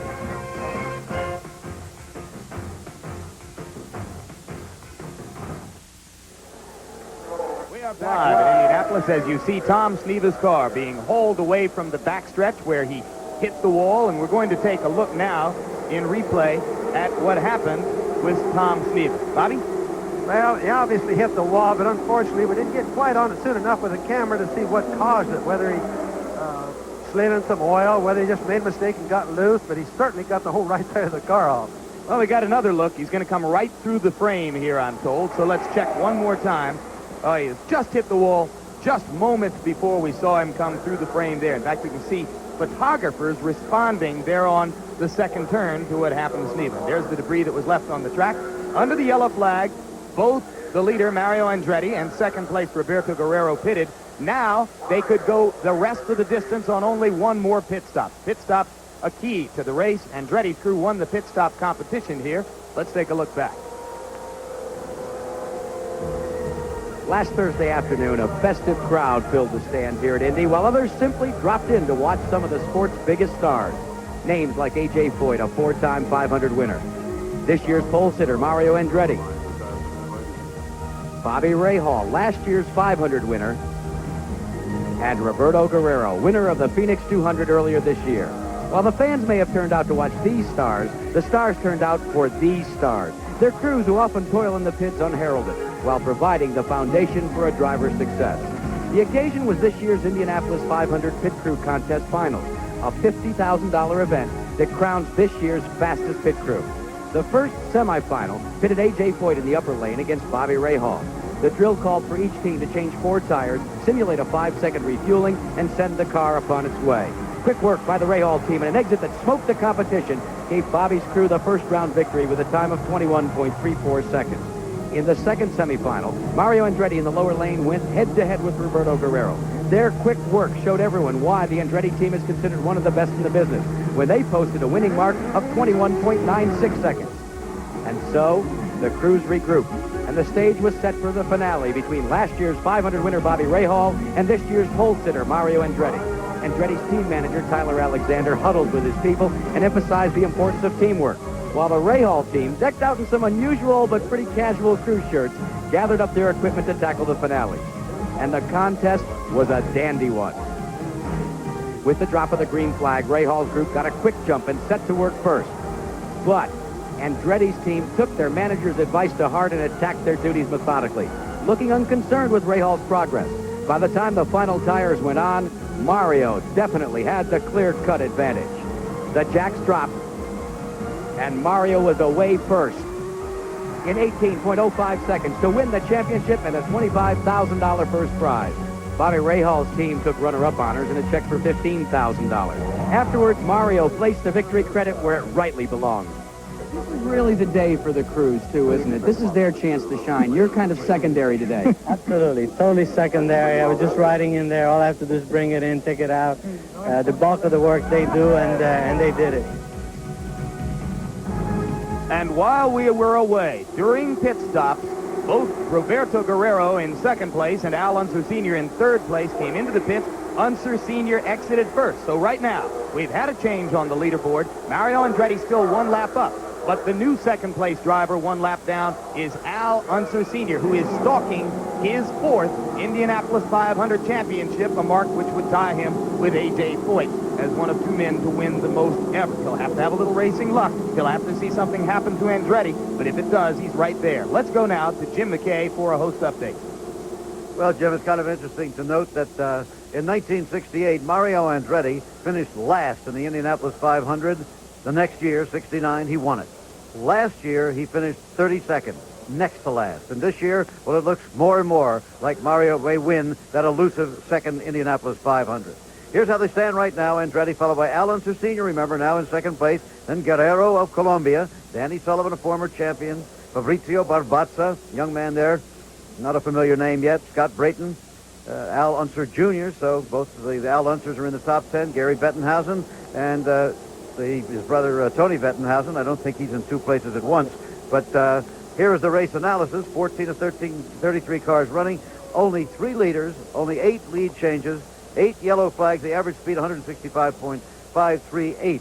If you're wondering about how Mario stands with, well, we're going to take a look at that in a minute. First, out of the race, George Snyder had an engine fire. Michael Andretti, fire in the pits. Heimratz, you see, crashed. Take a look at some of the others. Kevin Cogan, mechanical. Randy Lewis, the gearbox problem. Pancho Carter out again this year. Bobby Rahal, the defending champion, out with a mechanical on 57. Steve Chassie, you heard about. Davy Jones, the protege of A.J. Foyt, the rookie. Jeff Brabham out. Rick Mears, a former champion, out. Gordon Johncock on the comeback trail, had to go out today. Rich Vogler, A.J. Foyt out on the lap 116. Ari Leyendyk was going very well, the Dutchman. He had to go out. Former world champion Fittipaldi, Ed Pym, Tom Steve, a crash as we saw just a short time ago. If you're wondering how Mario stands in regard to most laps led when you win an Indianapolis 500, well, a long time ago, Billy Arnold, back in 1930, in the midst of the Depression, 57 years ago, led all but 2 laps of the race. Bill Vukovich in 1953, Bill Vukovich Sr., led all but 5 laps. And after that, well, Mario would be right up there. Sam Posey's with me now, and the story is, as the story was when we came on the air, Mario Andretti. Exactly, and you mentioned people that have really dominated the race. The last time it was done in modern times was in 1967 by A.J. Foyt, who did go on to win it, so that's the point. Another thing is, how sweet would this victory be for Mario were it to occur? Danny Sullivan is one of his pursuers right now, and he's defeating him. He's got a lap edge on him. Sullivan had a spin, not identical to the one that he had in front of Mario 2 years ago when Sullivan went on to win, but it's the same sort of scenario, except that today, Mario is coming out on top. You know, close associates of Mario have never seen him show real emotion. I've never seen him cry, for example, and I just wonder, luck were to be with him, and I, knock on my wooden head, that it would be. Would we see something like that in Winter Circle? Jim, you've been to so many sporting events, not just races, but so many great sporting events. Do you have a hunch at this point yourself? About what's going to happen? Yeah. I'd have to have the hunch that Mario's going to win the race. I don't think there's any question that he's got obviously the best chance. Down in the pits, this is interesting. Katie Guerrero, the wife of Roberto Guerrero, and Karen Unser. Gee, times have sure changed in the last 25 years since we started coming. And another Lampley back live at Indianapolis. 400 miles down, 100 miles to go. Mario Andretti protecting a 1-lap lead over Al Unser Sr., Roberto Guerrero, and Danny Sullivan. Let's go down. Well, before we go to Al Troutwig, let's cover this story. Danny Sullivan slowing down on, I believe, the back straightaway. Looks as though Sullivan has a mechanical. Yes, he does.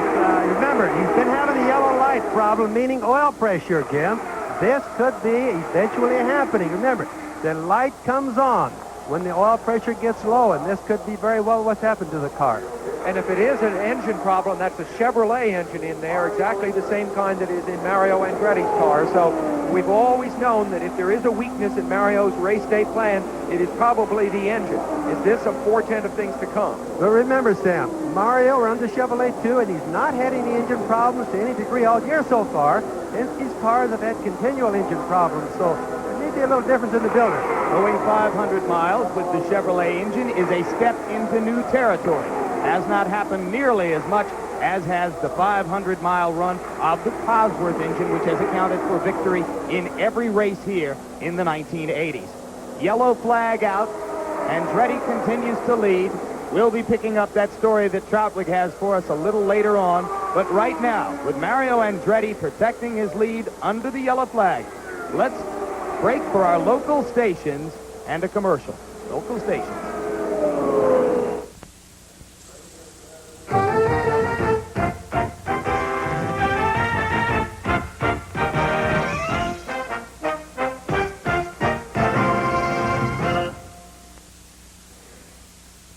We've got 12 cars left running in the Indianapolis 500. Here was the latest to go out. You are looking at a replay from the front straight, and watch the car in the middle of the track. You're going to see a piece fly off of that car, and there it goes off flying into the distance.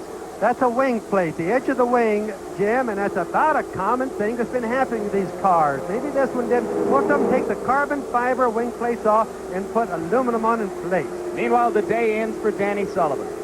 Yes, and you know what? This leaves it so extraordinary because Sullivan, after his great day, leaves only Bobby Unser's brother Al of Roger's entire team. 3 has become 1, and that's a very good one indeed. Meantime, down to Al Troutwig. Al?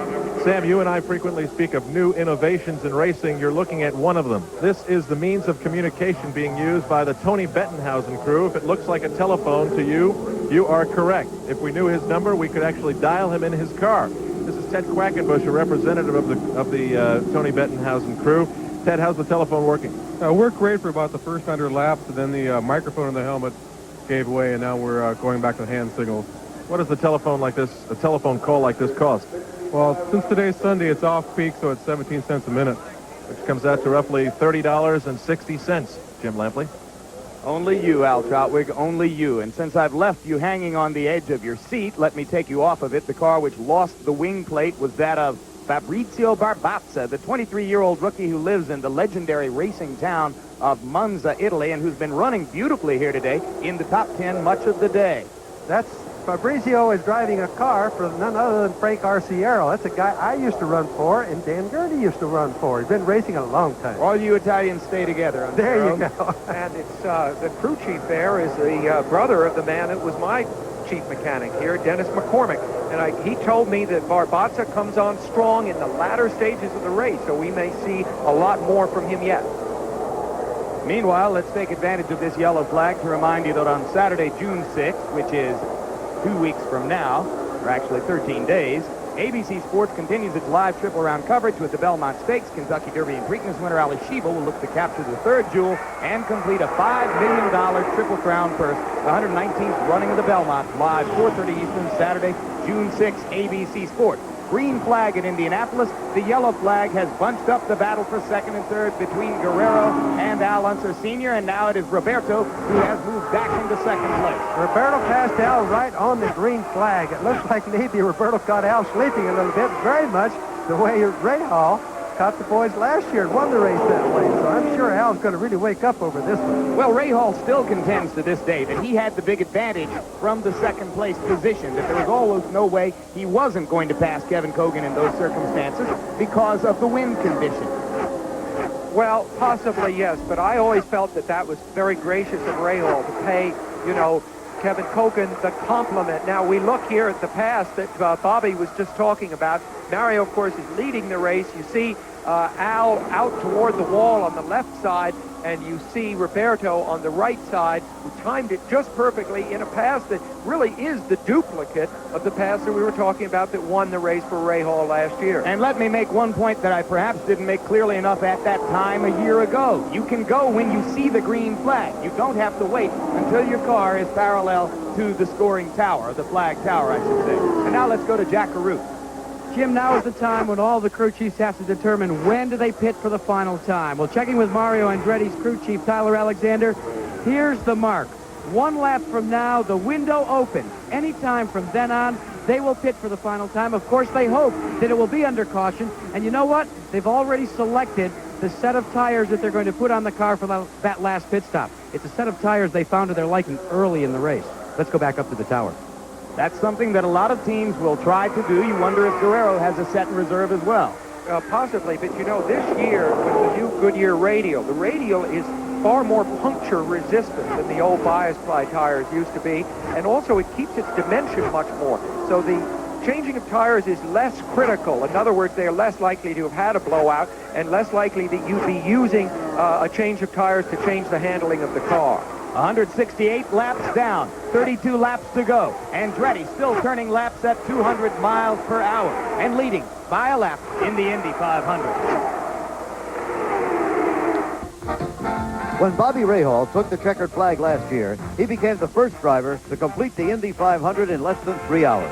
Rahal's final lap of 209.152 miles per hour was also the fastest race lap ever recorded at the Speedway.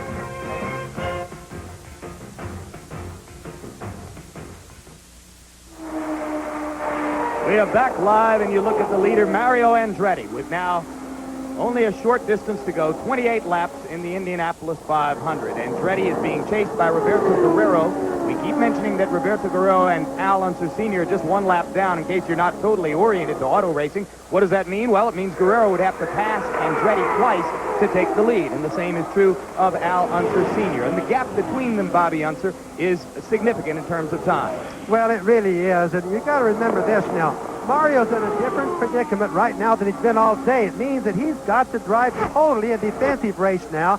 Don't make any mistakes. He's up a full lap, so he's got to play careful. Meanwhile, the man who beat Andretti in 1985, Danny Sullivan, stands by with Jack Carew. And Danny, when you spun, I began to wonder if history was going to repeat itself, but it didn't turn out that way. What put you out? Well, when I did that, we just got a little too loose over the lines down in 3, and I thought maybe when I didn't hit anything, I thought maybe this is an omen, you know, and car ran real good, and we had no problems with it, and then the oil light came on, and I didn't know what to do, so we got lapped at that stage, and Derek said, go ahead and run it. If it feels all right, and it did, and then just out of time through 1, it went flat, and through 2, it blew up. Can anybody handle Mario Andretti? Well, I tell you what, I think if we had stayed on the same, if we hadn't lost that lap to him when the oil light came on, we might have, depending on yellows, we might have been there for a run. We were running some strong laps, and Mario looks awful strong at this stage. Well, your teammate Al Sr. has just been in and out of pit road. He's had his service, so he's finished his final pit stop for the night. What about him? Do you think he's going to be able to do it?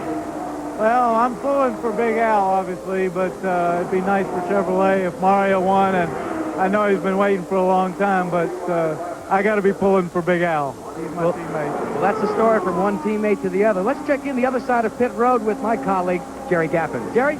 25 laps to go, Jack Carew, Vince Granatelli, Roberto Guerrero's owner. When are you going to bring Roberto in for his final stop? Sometime in the next 5 or 6 laps, depending upon whether it's a yellow or not. Anything you can do to the car to make it fast enough to catch Andretti the last 25 laps? Well, have to do some kind of trick to pick up a full lap in 25, but we'll see what happens before the race is over. Okay, Vince Granatelli, the car owner for Roberto Guerrero, hoping something like a miracle could happen for his driver, Roberto Guerrero. Back upstairs to you, Jim Lampley. That's what it's going to take, is a miracle. You could see that Vince was not nearly as ebullient in that particular conversation with Jerry Gappins as he had been a little bit earlier in the race. Roberto Guerrero's last 3 years, 2nd, 3rd, and 4th. He's always finished the race in his career here. But there was a driver named Ted Horn back in the 30s and 40s who for 9 straight years was 4th or better and never won the race. Roberto Guerrero has got a little bit of a mini Ted Horn streak going here. You know, it's funny, Vince Granatelli is a very practical guy compared to his dad, Andy Granatelli. He was so emotional in these racing situations. Now, you see, I think that was a glance at Mario possibly starting for the pits. Mario on the right of your screen, he's not starting for the pits. Oh, my goodness, it's happened again. It has happened. It has happened again, and you can hear the crowd responding. Lady Luck has reared what is to Mario her ugly head at Indianapolis again. That shows. Don't count your chickens till they hatch. The bad luck has followed Mario again. This is kind of sad in many ways. Mario's going to feel worse today than he has in probably most of his losses, Jim. Millions of racing fans prayed only that Mario would get a fair shot, a full run at it. It looked so good for so long, and there now is the leader, and Katie knows it. as Roberto Guerrero tries to turn his bridesmaid status into that of a champion. There's Roberto Guerrero. Now, he, of course, saw Mario slowing. So what is in this man's mind? 28 years old. Now the Indianapolis 500 handed to him. We have heard now word that through Mario's radio back to his pits that he has lost blower pressure, his turbocharger not working. He may be able to limp around to a finish. Of course, any chance of winning is now completely gone. This happened with less than 60 miles to go. He had led for all but 5 laps in the race. That's astounding. But this is Indianapolis. This is racing luck. This is what we talked about all day. But remember another thing. It isn't over yet. The end of this race doesn't happen until it's really over. And there goes Roberto Guerrero by Andretti's car. You see Andretti in the pits. You saw Guerrero come down the front straight. The leaderboard changes. Car number 4 goes to the top of the leaderboard. Roberto Guerrero is the man in control. Who's chasing Guerrero? Al Unser Sr. in car number 25. And Unser Sr. pitted, as you saw, during that interview that Jack Arute was doing just a few moments ago. So Guerrero's got a little bit of a working margin. Another thing to keep in mind now, it always gets exciting to the end. Al Unser, my brother, has made his last pit stop. Roberto has yet one stop to make. We don't know how that's going to come out yet. So the real pressure here now is going to be on the Guerrero pit crew. And these will be nervous moments of anticipation for them as they await the chance to do their job. Roberto will be in 3 laps, Jim. Sign was just out on pit wall. 3 more laps for Roberto Guerrero. You watch him run around the track. He's 28 years old, Sam.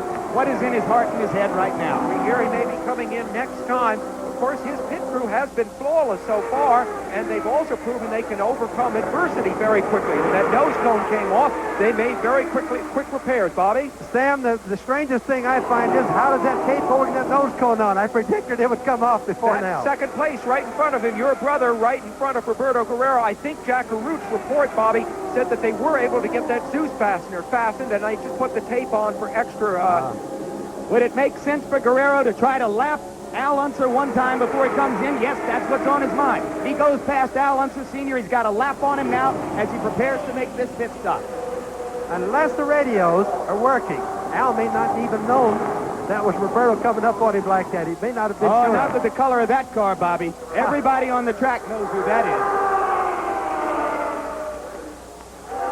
Al Unser Sr. has made his last pit stop. He will stay on the track when Roberto Guerrero comes in. You've got 20 laps to go in the Indianapolis 500. And suddenly a race which belonged lock, stock, and barrel to Mario Andretti is a little bit more competitive, though once again, there is a man who is completely in charge. It makes you think about Al, though, doesn't it, Bobby? He's won 3 already. He's now this close. Just the failing of Roberto Guerrero. You see Mario, to think of the thoughts that are going through his mind, you can't imagine. Well, to reiterate what I said before, if something happens to Guerrero and Al Unser Sr. wins this race, you can make a strong case for him as the greatest Indianapolis 500 driver of all time. Well, Al still has a chance of winning it. This race is not over. That's the neat thing about Indianapolis. This doggone thing doesn't end until the checker flag falls. Al Sr. has won more money at Indy than anyone else. He's led 595 laps at Indy, only 18 short of the record. He's finished in the top 5 10 times.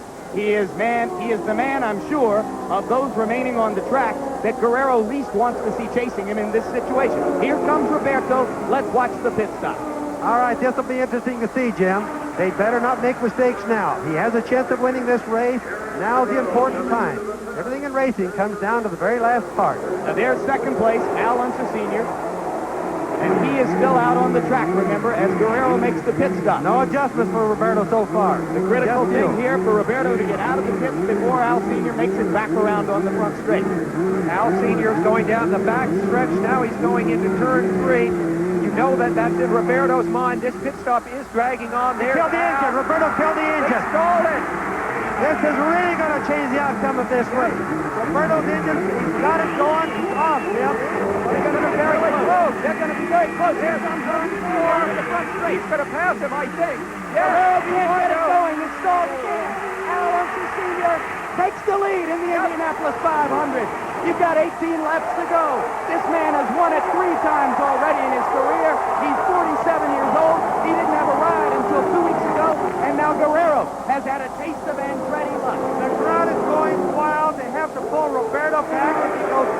stop too far, it's even a lap penalty if I remember right here. Al now is on the defensive. He must operate totally different. He's not chasing anybody, they're chasing him. He is the coolest hat on the track. And what do you think A.J. Foyt is thinking back in his darkened garage right now? He is counting up we all little differences between his record and Al Unser Sr.'s, and he might be recognizing All that right, it's Roberto's pretty underway doggone again, close. Jim. Sorry to interrupt. Yeah, but you're right. Guerrero is now back at speed, leaving the pits. You see him there. But there goes Al going by him, so he is now a full lap down, and obviously he saw Al flash by. He knows the situation. There's no chance of overcoming that deficit through sheer speed whatsoever, so he is now in the position that Al was in before. This is all within the space of a few miles. Andretti, who had controlled the race all day, suddenly pulling down to the apron. Guerrero taking the lead. Guerrero passing Unser Sr. to go a lap up. Coming in for the routine pit stop, the last one in the race. Stalling the car.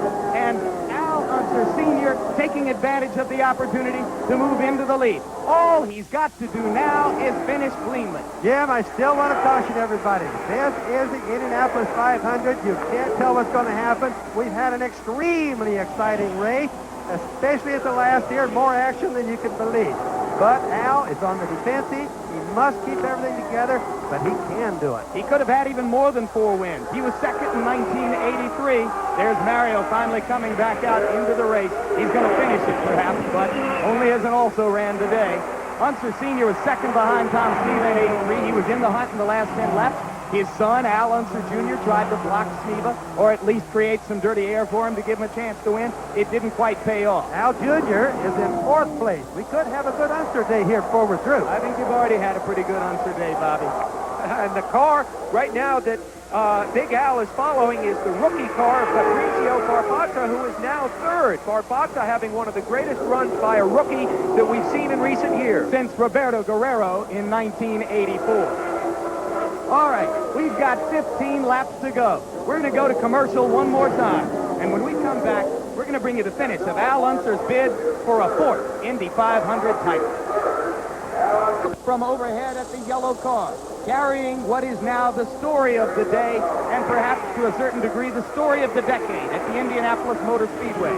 47-year-old Al Unser Sr. was without a ride in this race until 2 weeks ago. He was given the car that Danny and Gaius crashed, riding under the colors of Penske Racing. And now, Al Unser Sr. is in position to win a 4th Indianapolis 500 title, which would tie him with A.J. Foyt as the only 2 men ever to accomplish that. Let's go now with Al Troutwig. Jim, it's quite a scene down here in the Al Unser Sr. pit. Rick Mears and Danny Sullivan out of the race. That looks strange enough, but they're all trying to help Roger Penske get the attention of USAC to blue flag car number 12, the car of Barbazza. They think that he is interfering with the progress of Al Unser Sr. In the meantime, Karen, Al Unser Sr.'s wife, is really agonizing over these past few laps. You can see the tension in her face without looking very hard. Back to you. It's a very good point, Al Troutwig. As you look at the red car of Barbazza in front of Al Unser Sr., he has been moving all over the track to obstruct Unser Sr. and thereby lessening some of the distance between Unser Sr. and the 2 men chasing him, one of which is Guerrero, the other of which is Barbazza. Barbazza is 2 laps down. Guerrero is 1 lap down. Remember, Guerrero would have to pass Unser twice within these closing laps in order to get back into the lead. We've got 11 laps to go. Bobby, when you won the last race you won here back in 81, you became the oldest man ever to win the Indianapolis 500. If your brother hangs on and wins it today, he would displace you from that honor by a matter of a few months. Sam, what do you make of that? If that happens, I'll just be the happiest brother in the world. Great. What do you think he is feeling right now, given your intimate relationship through the years? What's in his mind? He's trying to make a decision right now what to do with Barbazza, whether to go for a pass and get out of a danger area or whether to possibly create a danger area by trying to go by. He can't make up his mind. Fabrizio's holding him back, but he just doesn't know what to do. Plus, he's got Roberto behind him. But he's got a lap lead. He's not going to take any chances at all going by Barbazza. Well, Jim, it's really more of a case about whether you can have dirty air, the guy getting a wreck in front of you, something like that. That's where the problem comes in. What an emotional weekend this is going to have to be for the Unser family. Friday night, Bobby Unser's son, Robbie Unser, was injured in an automobile race here. As you see, Guerrero unlapping himself. He's now back on the lead lap with Unser, and we've got 9 laps to go, but let me pick it up again. Your son, Robbie, broke his leg Friday night and is having a little bit of a tough go of it right now at Methodist Hospital. You've got your brother in the lead with less than 9 laps to go, trying to win for the 4th time. Your nephew is just 3 cars behind him in 4th place, and you're working the Indianapolis 500 for an announcer, or as an announcer for the first time. How hard is it now for you to maintain your concentration in these last 9 laps? Jim, it's hard. I've got the shakes, as you can tell right now. I'm beyond myself. It's almost as if I was doing this race myself. And Al just did a good thing by letting Roberto go by. That's a professional thing. You should have let him go. He needs to stay away from everybody and make it to the finish. Bobby, you never felt this way when you were on the track racing against him and he was winning, did you? No, and if I was there today, I wouldn't be this way either. So Al Jr., though, what is he thinking? He roots for his father. Well, he is rooting for him now. Little Al is running good. He's in 4th place. But I guarantee you that he's really pulling for Daddy right now. Now we have a yellow flag. Yellow flag with 8 laps to go. It's Mario Andretti, who has gone down into the infield. This is not bad news for Al. This is good news. He can get the car, get down, cool everything off, burn away a few laps under the yellow. This can't hurt anything. 8 laps to go, so there won't be many laps left under the green when we come back after this yellow. Well, let's try to cover all the little details. This is a 1986 March Cosworth car that Al Unser Sr. is driving. It is a year-old car. It's been a long time since a year-old car won the Indianapolis 500, and that says something about the present state of technology in the sport. A little bit of a state of flux there. But that is just the mechanical story. The human story is so much bigger and so much more compelling, and it all centers on that man, a quiet, very private man who lives in Albuquerque, New Mexico, just across the road from his brother on a plot of land that your father bought for the family a long time ago. He's a man who does not mingle as gregariously in some ways as a lot of other people in the sport do, but I'm sure that he has very strong feelings about what is about to happen to him right here. Well, he's in good shape right now, Jim. He's got Johnny Rutherford right behind him. The pack will go around and get behind him. Unless he has a mechanical problem, Al will get by the finish line. It'll be all right. Try to hang in here, Bobby. We've only got 6 laps to go. You know, it's just 2 weeks ago that Al Unser was riding his bike around the garage area here, still hoping for a ride. The only ride he had was a small 2-wheel bike. Circumstances, Danny Ungaias had a crash in the 3rd Penske car, badly concussed, could not come back and drive that car. Roger Penske went back to a man who has done so much for him in the past, including winning the national championship just 2 years ago.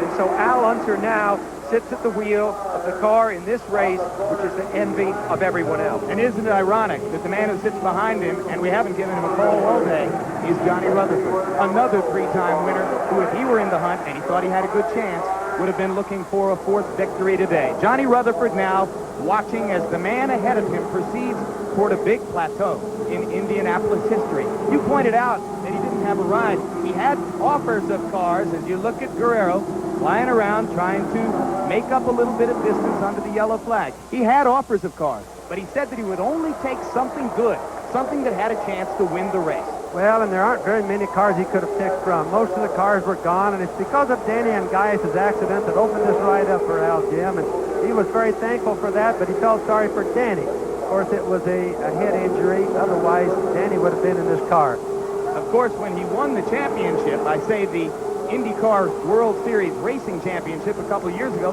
that was an opportunity which was opened up to him by an injury to Rick Mears. And he went out of his way to honor Mears for that by seeing to it that Mears carried the number 1 the following year. Yes, he did. And Al could, ironically, be the national champion again this year.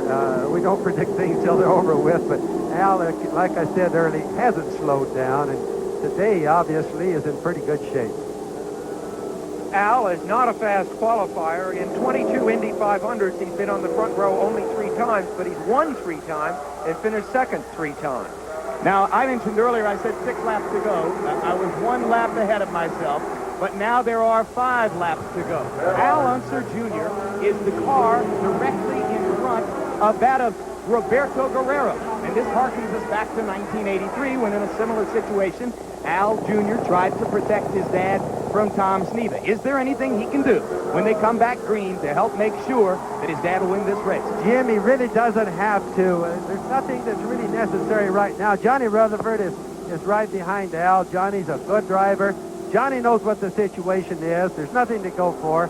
Al just got to be out there running clean air, take care of his car, make sure he doesn't break the transmission when he comes down for the restart. Little things like that are important, you know. There's little Al, and you can see he's just a few cars behind Al Sr. You get a look at Guerrero, the car that is easy to spot, even in the wide shot, right there on the right of the screen.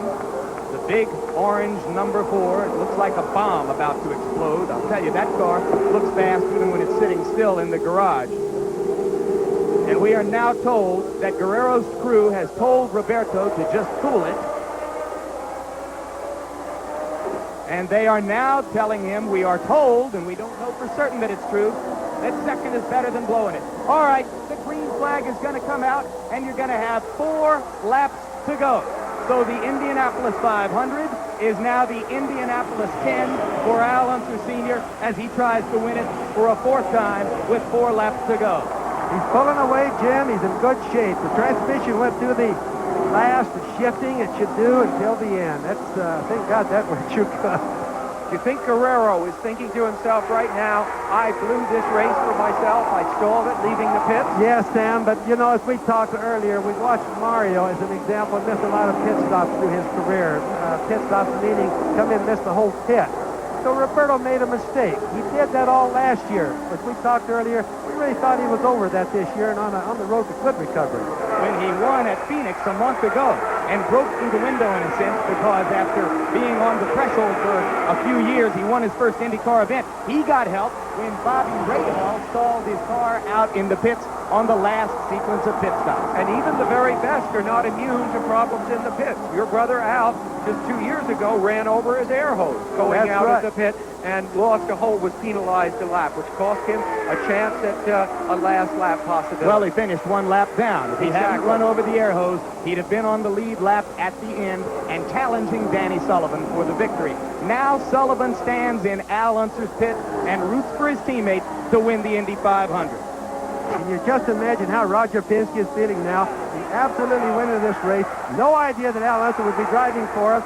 Now, Al Unser is just could possibly win this race for him. Just 2 laps to go, Jim. He won it in 1970 racing for Parnelli Jones. Again in 1971, he was the last man to repeat.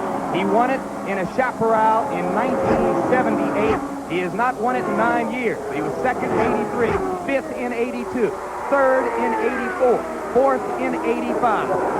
And now it looks like he's going to add 1st in 1987. And with that incredible record behind him, Jim, still, when I stood next to Al when he went out to qualify and put this car in the show 2 weeks ago, as he put his earpieces in, we see him coming up to 1 lap. His hands were shaking so badly, he could barely get his earpieces in. So no one is ever immune to the pressures of this place, and I don't think on this last lap that he's immune to it either in that cockpit. Do you? Boy, Karen doesn't want to look. Karen doesn't want to look. Face, that tells you the story. She just crossed her fingers. She got everything crossed. She just praying to God that he can make it around the rest of this last remaining lap. He's in the short chute between turns 1 and 2. Going down the back stretch. Now he's into turn 3. He can coast from there, right?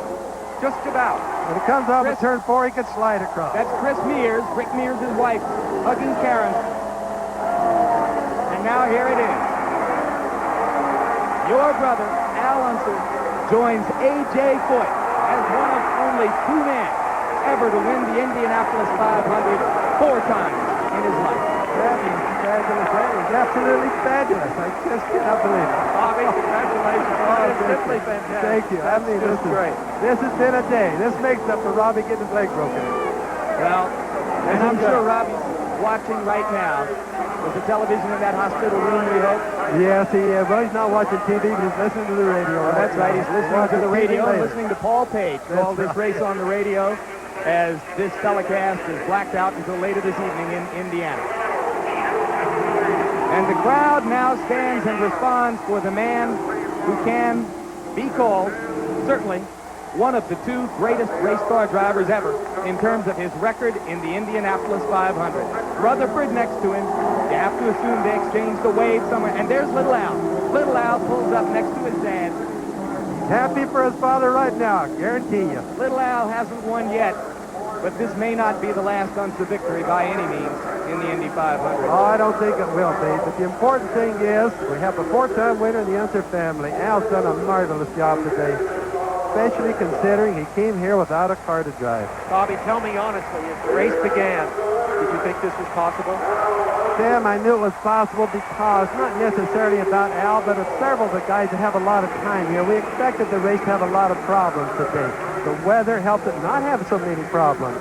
So we all said, you and Jim and I all agreed that experience would probably prevail today, and it did. Yes, it did. Well, the Unser family has 7 victories now. No family certainly has ever meant as much to this race. Your mom, for years, was a fixture here with her chili in the garage. And Jack Arute is standing by now to talk to what we have to assume is an extremely happy man. Jim Lampley, this is history. Joining A.J. Foyt as a 4-time winner of the Indianapolis 500 is Al Unser Sr., trying to get his car moved up properly, trying to get out of the cockpit. He's still got his helmet on. You can see the wheel has been dislodged. He's got to get the pop-off valve.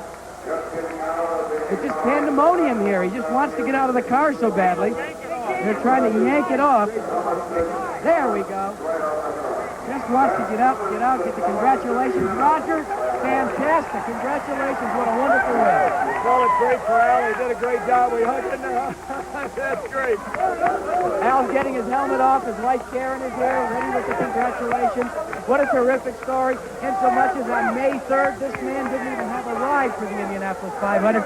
And now Al getting the kiss from his wife. Al, congratulations. 4 times. The Indy 500 is yours. How does it feel, buddy? I'll tell you what, it's hard to believe. It's something that, you want to dream about. And, it just seems that, it wouldn't come true because of all the problems. And, of course, I still want to say Danny Sullivan, or Danny Angaius, rather. I feel for him because this should be his ride. That's the way it goes. What were your thoughts, though, when at first it looked like you were going to be a solid third, then it was a solid second, and then all of a sudden, lo and behold, a solid first was within your grasp? Well, I'll tell you what, Lady Luck has to run in your way sometime, and this is one of them. Your brother Bobby called the race, and he was just a basket case up there for the last lap. Do you want to say anything to him? Well, I'll tell you what, Bobby, I'm a basket case, too. Al, we're all... talk to you right here.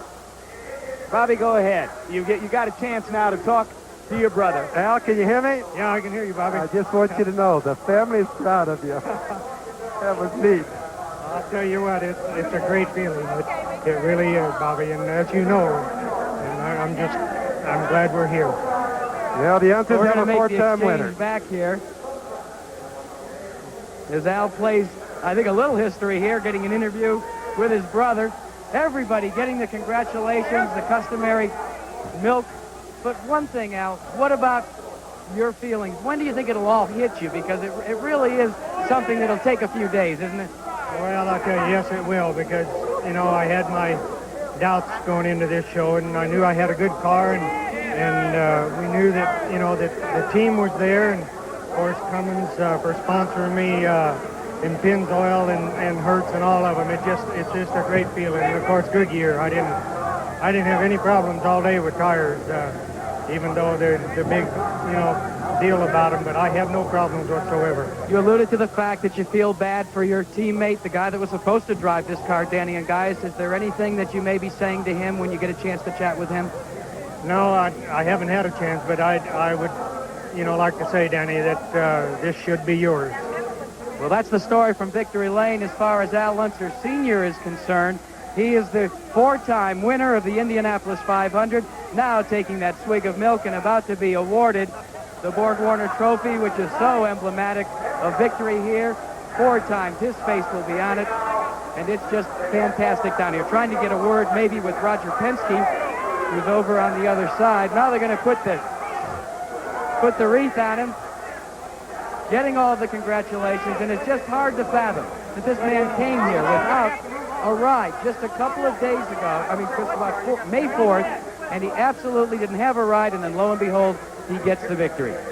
Let's go back up to the tower. And Jack, there was another Unser brother, Jerry Unser, who raced here before Bobby or Al ever did. And let's remember him too right now, because he's watching from somewhere up above. He'd certainly be happy today, I promise. And now we're going to look in slow motion, Bobby, from our race cam in Al Unser Jr.'s car at the scene on the flag lap as Al Unser Jr. moved up next to his dad to offer his special congratulations for a job well done.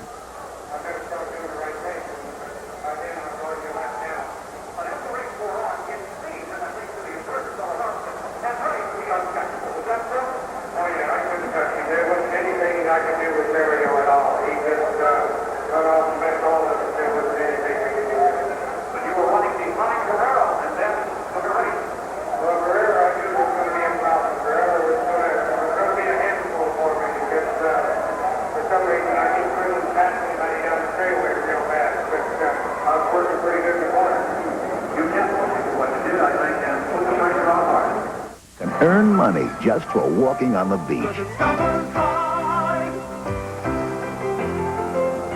Just use the credit card that pays you back. The one that earns you a yearly cashback bonus on every purchase. What other card offers you this kind of paid vacation? Use it at more places every day, like Eastern Airlines, Sheraton Hotels, and Mobil. It takes a leader, a hero, a zealot, a scientist, an artist to be Person of the Week. Friday, watch ABC's World News Tonight with Peter Jennings.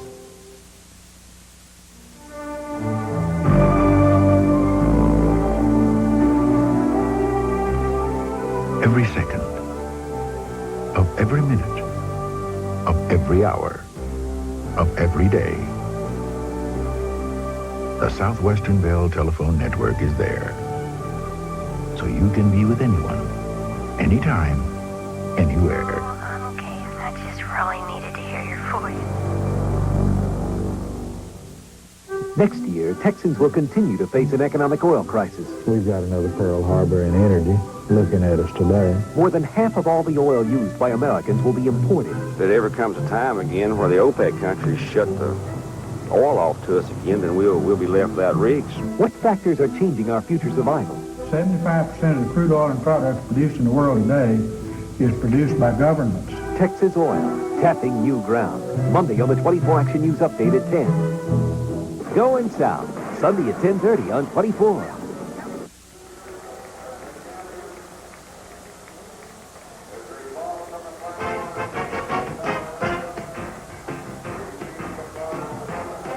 The Indianapolis 500 is being brought to you by Chevy, the heartbeat of America, today's Chevrolet. By Goodyear Tire and Rubber Company. No matter how far you go, Goodyear takes you home. And by the Kellogg Company, maker of Kellogg's Frosted Flakes, Tony's Flakes of Corn with a sweet frosting.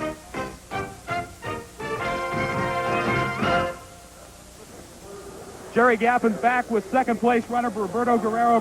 Roberto, had to be one of the biggest disappointments in your life. What did you think when you stalled that engine on pit road? Well, obviously I wanted to die, and it's a shame. You know, I came in the pits and I couldn't get the car out of gear, so I knew we were having a little bit of trouble. I was hoping we get it done as soon as possible, and but when the car dropped, the engine just died. So it's you know, disappointing. But we're leading the championship. We have to look to the rest of the year, and you know, we were in good shape. We got reports that the crew there at the last 4 or 5 laps just told you to cool it, take second place, and be happy with that. Is that true? Well, they may have said that, but I wasn't going for it. I mean, I was trying as hard as I could. I passed a few cars, but I knew it was a difficult task. It's very difficult to pass with the turbulence, and I just gave it my best, that's for sure. Your son here, 20-month-old Marco, You want him to be a race driver someday and go through what you just went through today emotionally? Well, I mean, that will obviously be up to him, but, you know, today was tough. At the same time, a second place is a second place, and, you know, we have to still be happy with what we've done. Okay, Roberto Guerrero, obviously a little disappointed with second, but still, he's leading the points championships and looks ahead. Back upstairs to Jim Lampley. All right, thank you very much, Jerry Gappens. And we take an unofficial look at the top 6 finishers. Unser Sr., Guerrero, Barbatza, a rookie, Unser Jr., Gary Bettenhausen, Dick Simon. We'll be back right after this. Indianapolis Motor Speedway, where, once again, in case you've just joined us today, Al Unser Sr., in a dramatic late lap run, has won his 4th Indianapolis 500 to become only the 2nd man ever to do that, joining A.J. Foyt. It was a race which Mario Andretti led most of the way and appeared to have clearly in hand, leading by more than a lap most of the way until his freakish bad luck string, which has now lasted 18 years, struck once again with just about 50 miles to go in the race. And then in the closing laps, it appeared that Roberto Guerrero was in control, leading by a lap, and was headed for a victory before he inexplicably stalled his car out on a pit stop. They had difficulty getting it going, and suddenly there was Al Unser at age 47, headed for that 4th victory. You've heard of the old saying, not a dry eye in the house. At the end of the race, there was not a dry eye in the booth. We talk about turbulence on the track. There was certainly turbulence in the heart of our newest expert commentator, Bobby Unser. But before Bobby gets a final chance to comment on his brother's triumph, let's go once again to Sam Posey and back to the story you began the day with, Sam. Mario, once again, appeared in position to break that long streak, and it didn't happen. Yeah, and for every triumph, there has to be a disaster. And what I only hope in the next few years is that, I mean, I think Mario really thought he was going to win this one. I think he was poised to do something. And now it is almost as if this luck thing has become sort of strange eagle that sits on his shoulder. And I hope that it won't cause him to become so discouraged and depressed that it would affect his future performances. I'm sure it won't, and yet I think today, of all the defeats here that Mario has had, perhaps this will be the most painful. And ironically, at age 47, he is a direct contemporary of the man who benefited from his bad luck. And here is the spectator who enjoyed it most. Bobby, what will history say about your brother? They're going to say Al's a great race driver. He always has been. And today's race was a good race. Mario did lead an awful lot of it. He totally dominated it. But by the same token, Roberto Guerrero was quick. We had a lot of fast cars. We had very few accidents, no bad accidents. It came out a lot better. We didn't have the heat. It just came out a lot better than we anticipated in the very beginning. We were all, 3 of us, a little bit worried, if you remember. So I just think it's really neat. I've never seen such a storybook affair for a family as it's been for the Unser family today.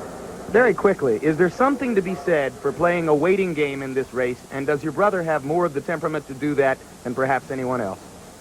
Yes, he does have, and Al has always been a very shrewd and very smart race driver, and I wonder sometimes, like if I would have been in Al's shoes, I'm not too sure that I wouldn't have pushed it a little bit harder and possibly even broke the car. The important thing is he does know how to win, and he did win again.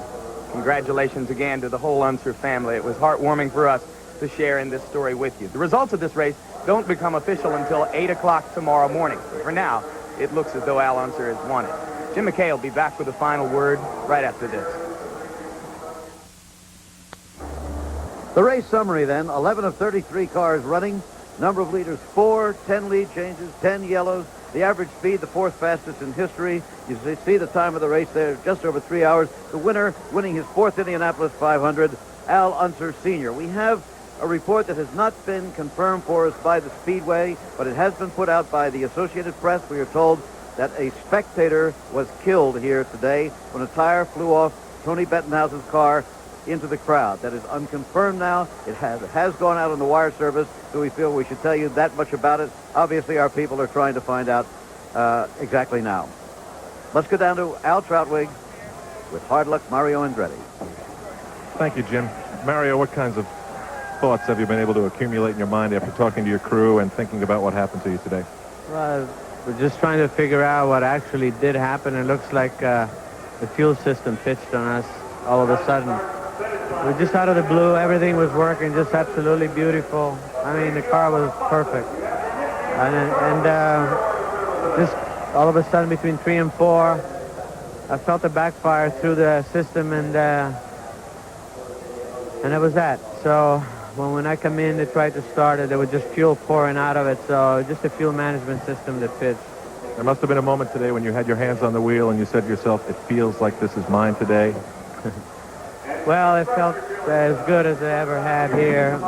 The car was perfect. It's an absolute tribute to the crew. They gave me a perfect car today, and I don't think that anyone could have done anything with us as long as everything was running. And that Chevy engine was running just absolutely beautiful. It's not the fault of the engine. It's just accessories that went, and it's a shame. Mario, thank you for taking the time to talk to us. To Jim McKay. Well, you would have to say that the winners here today were Lady Luck and Father Time. Lady Luck, of course, and Father Time, the experience and the age of Al Unser Sr., the oldest winner in the history of the Indianapolis 500. As for the others, let's take a look at the field here. Roberto Guerrero had to learn something when he stalled his car coming out of the pit. A great rookie race for Barbaza, finishing third. Here are some of the other finishers. Andretti finished ninth, as you saw. Danny Sullivan 13th, all unofficial, by the way. And there you see Gordon Johncock down in 22nd. A.J. Foyt dropped out. He finished 19th. Davy Jones, his protege, was down there. And the last finisher, George Snyder, he dropped out on the first lap. So that is the story from the Indianapolis Motor Speedway on a beautiful May afternoon. The winner again, Al Unser Sr.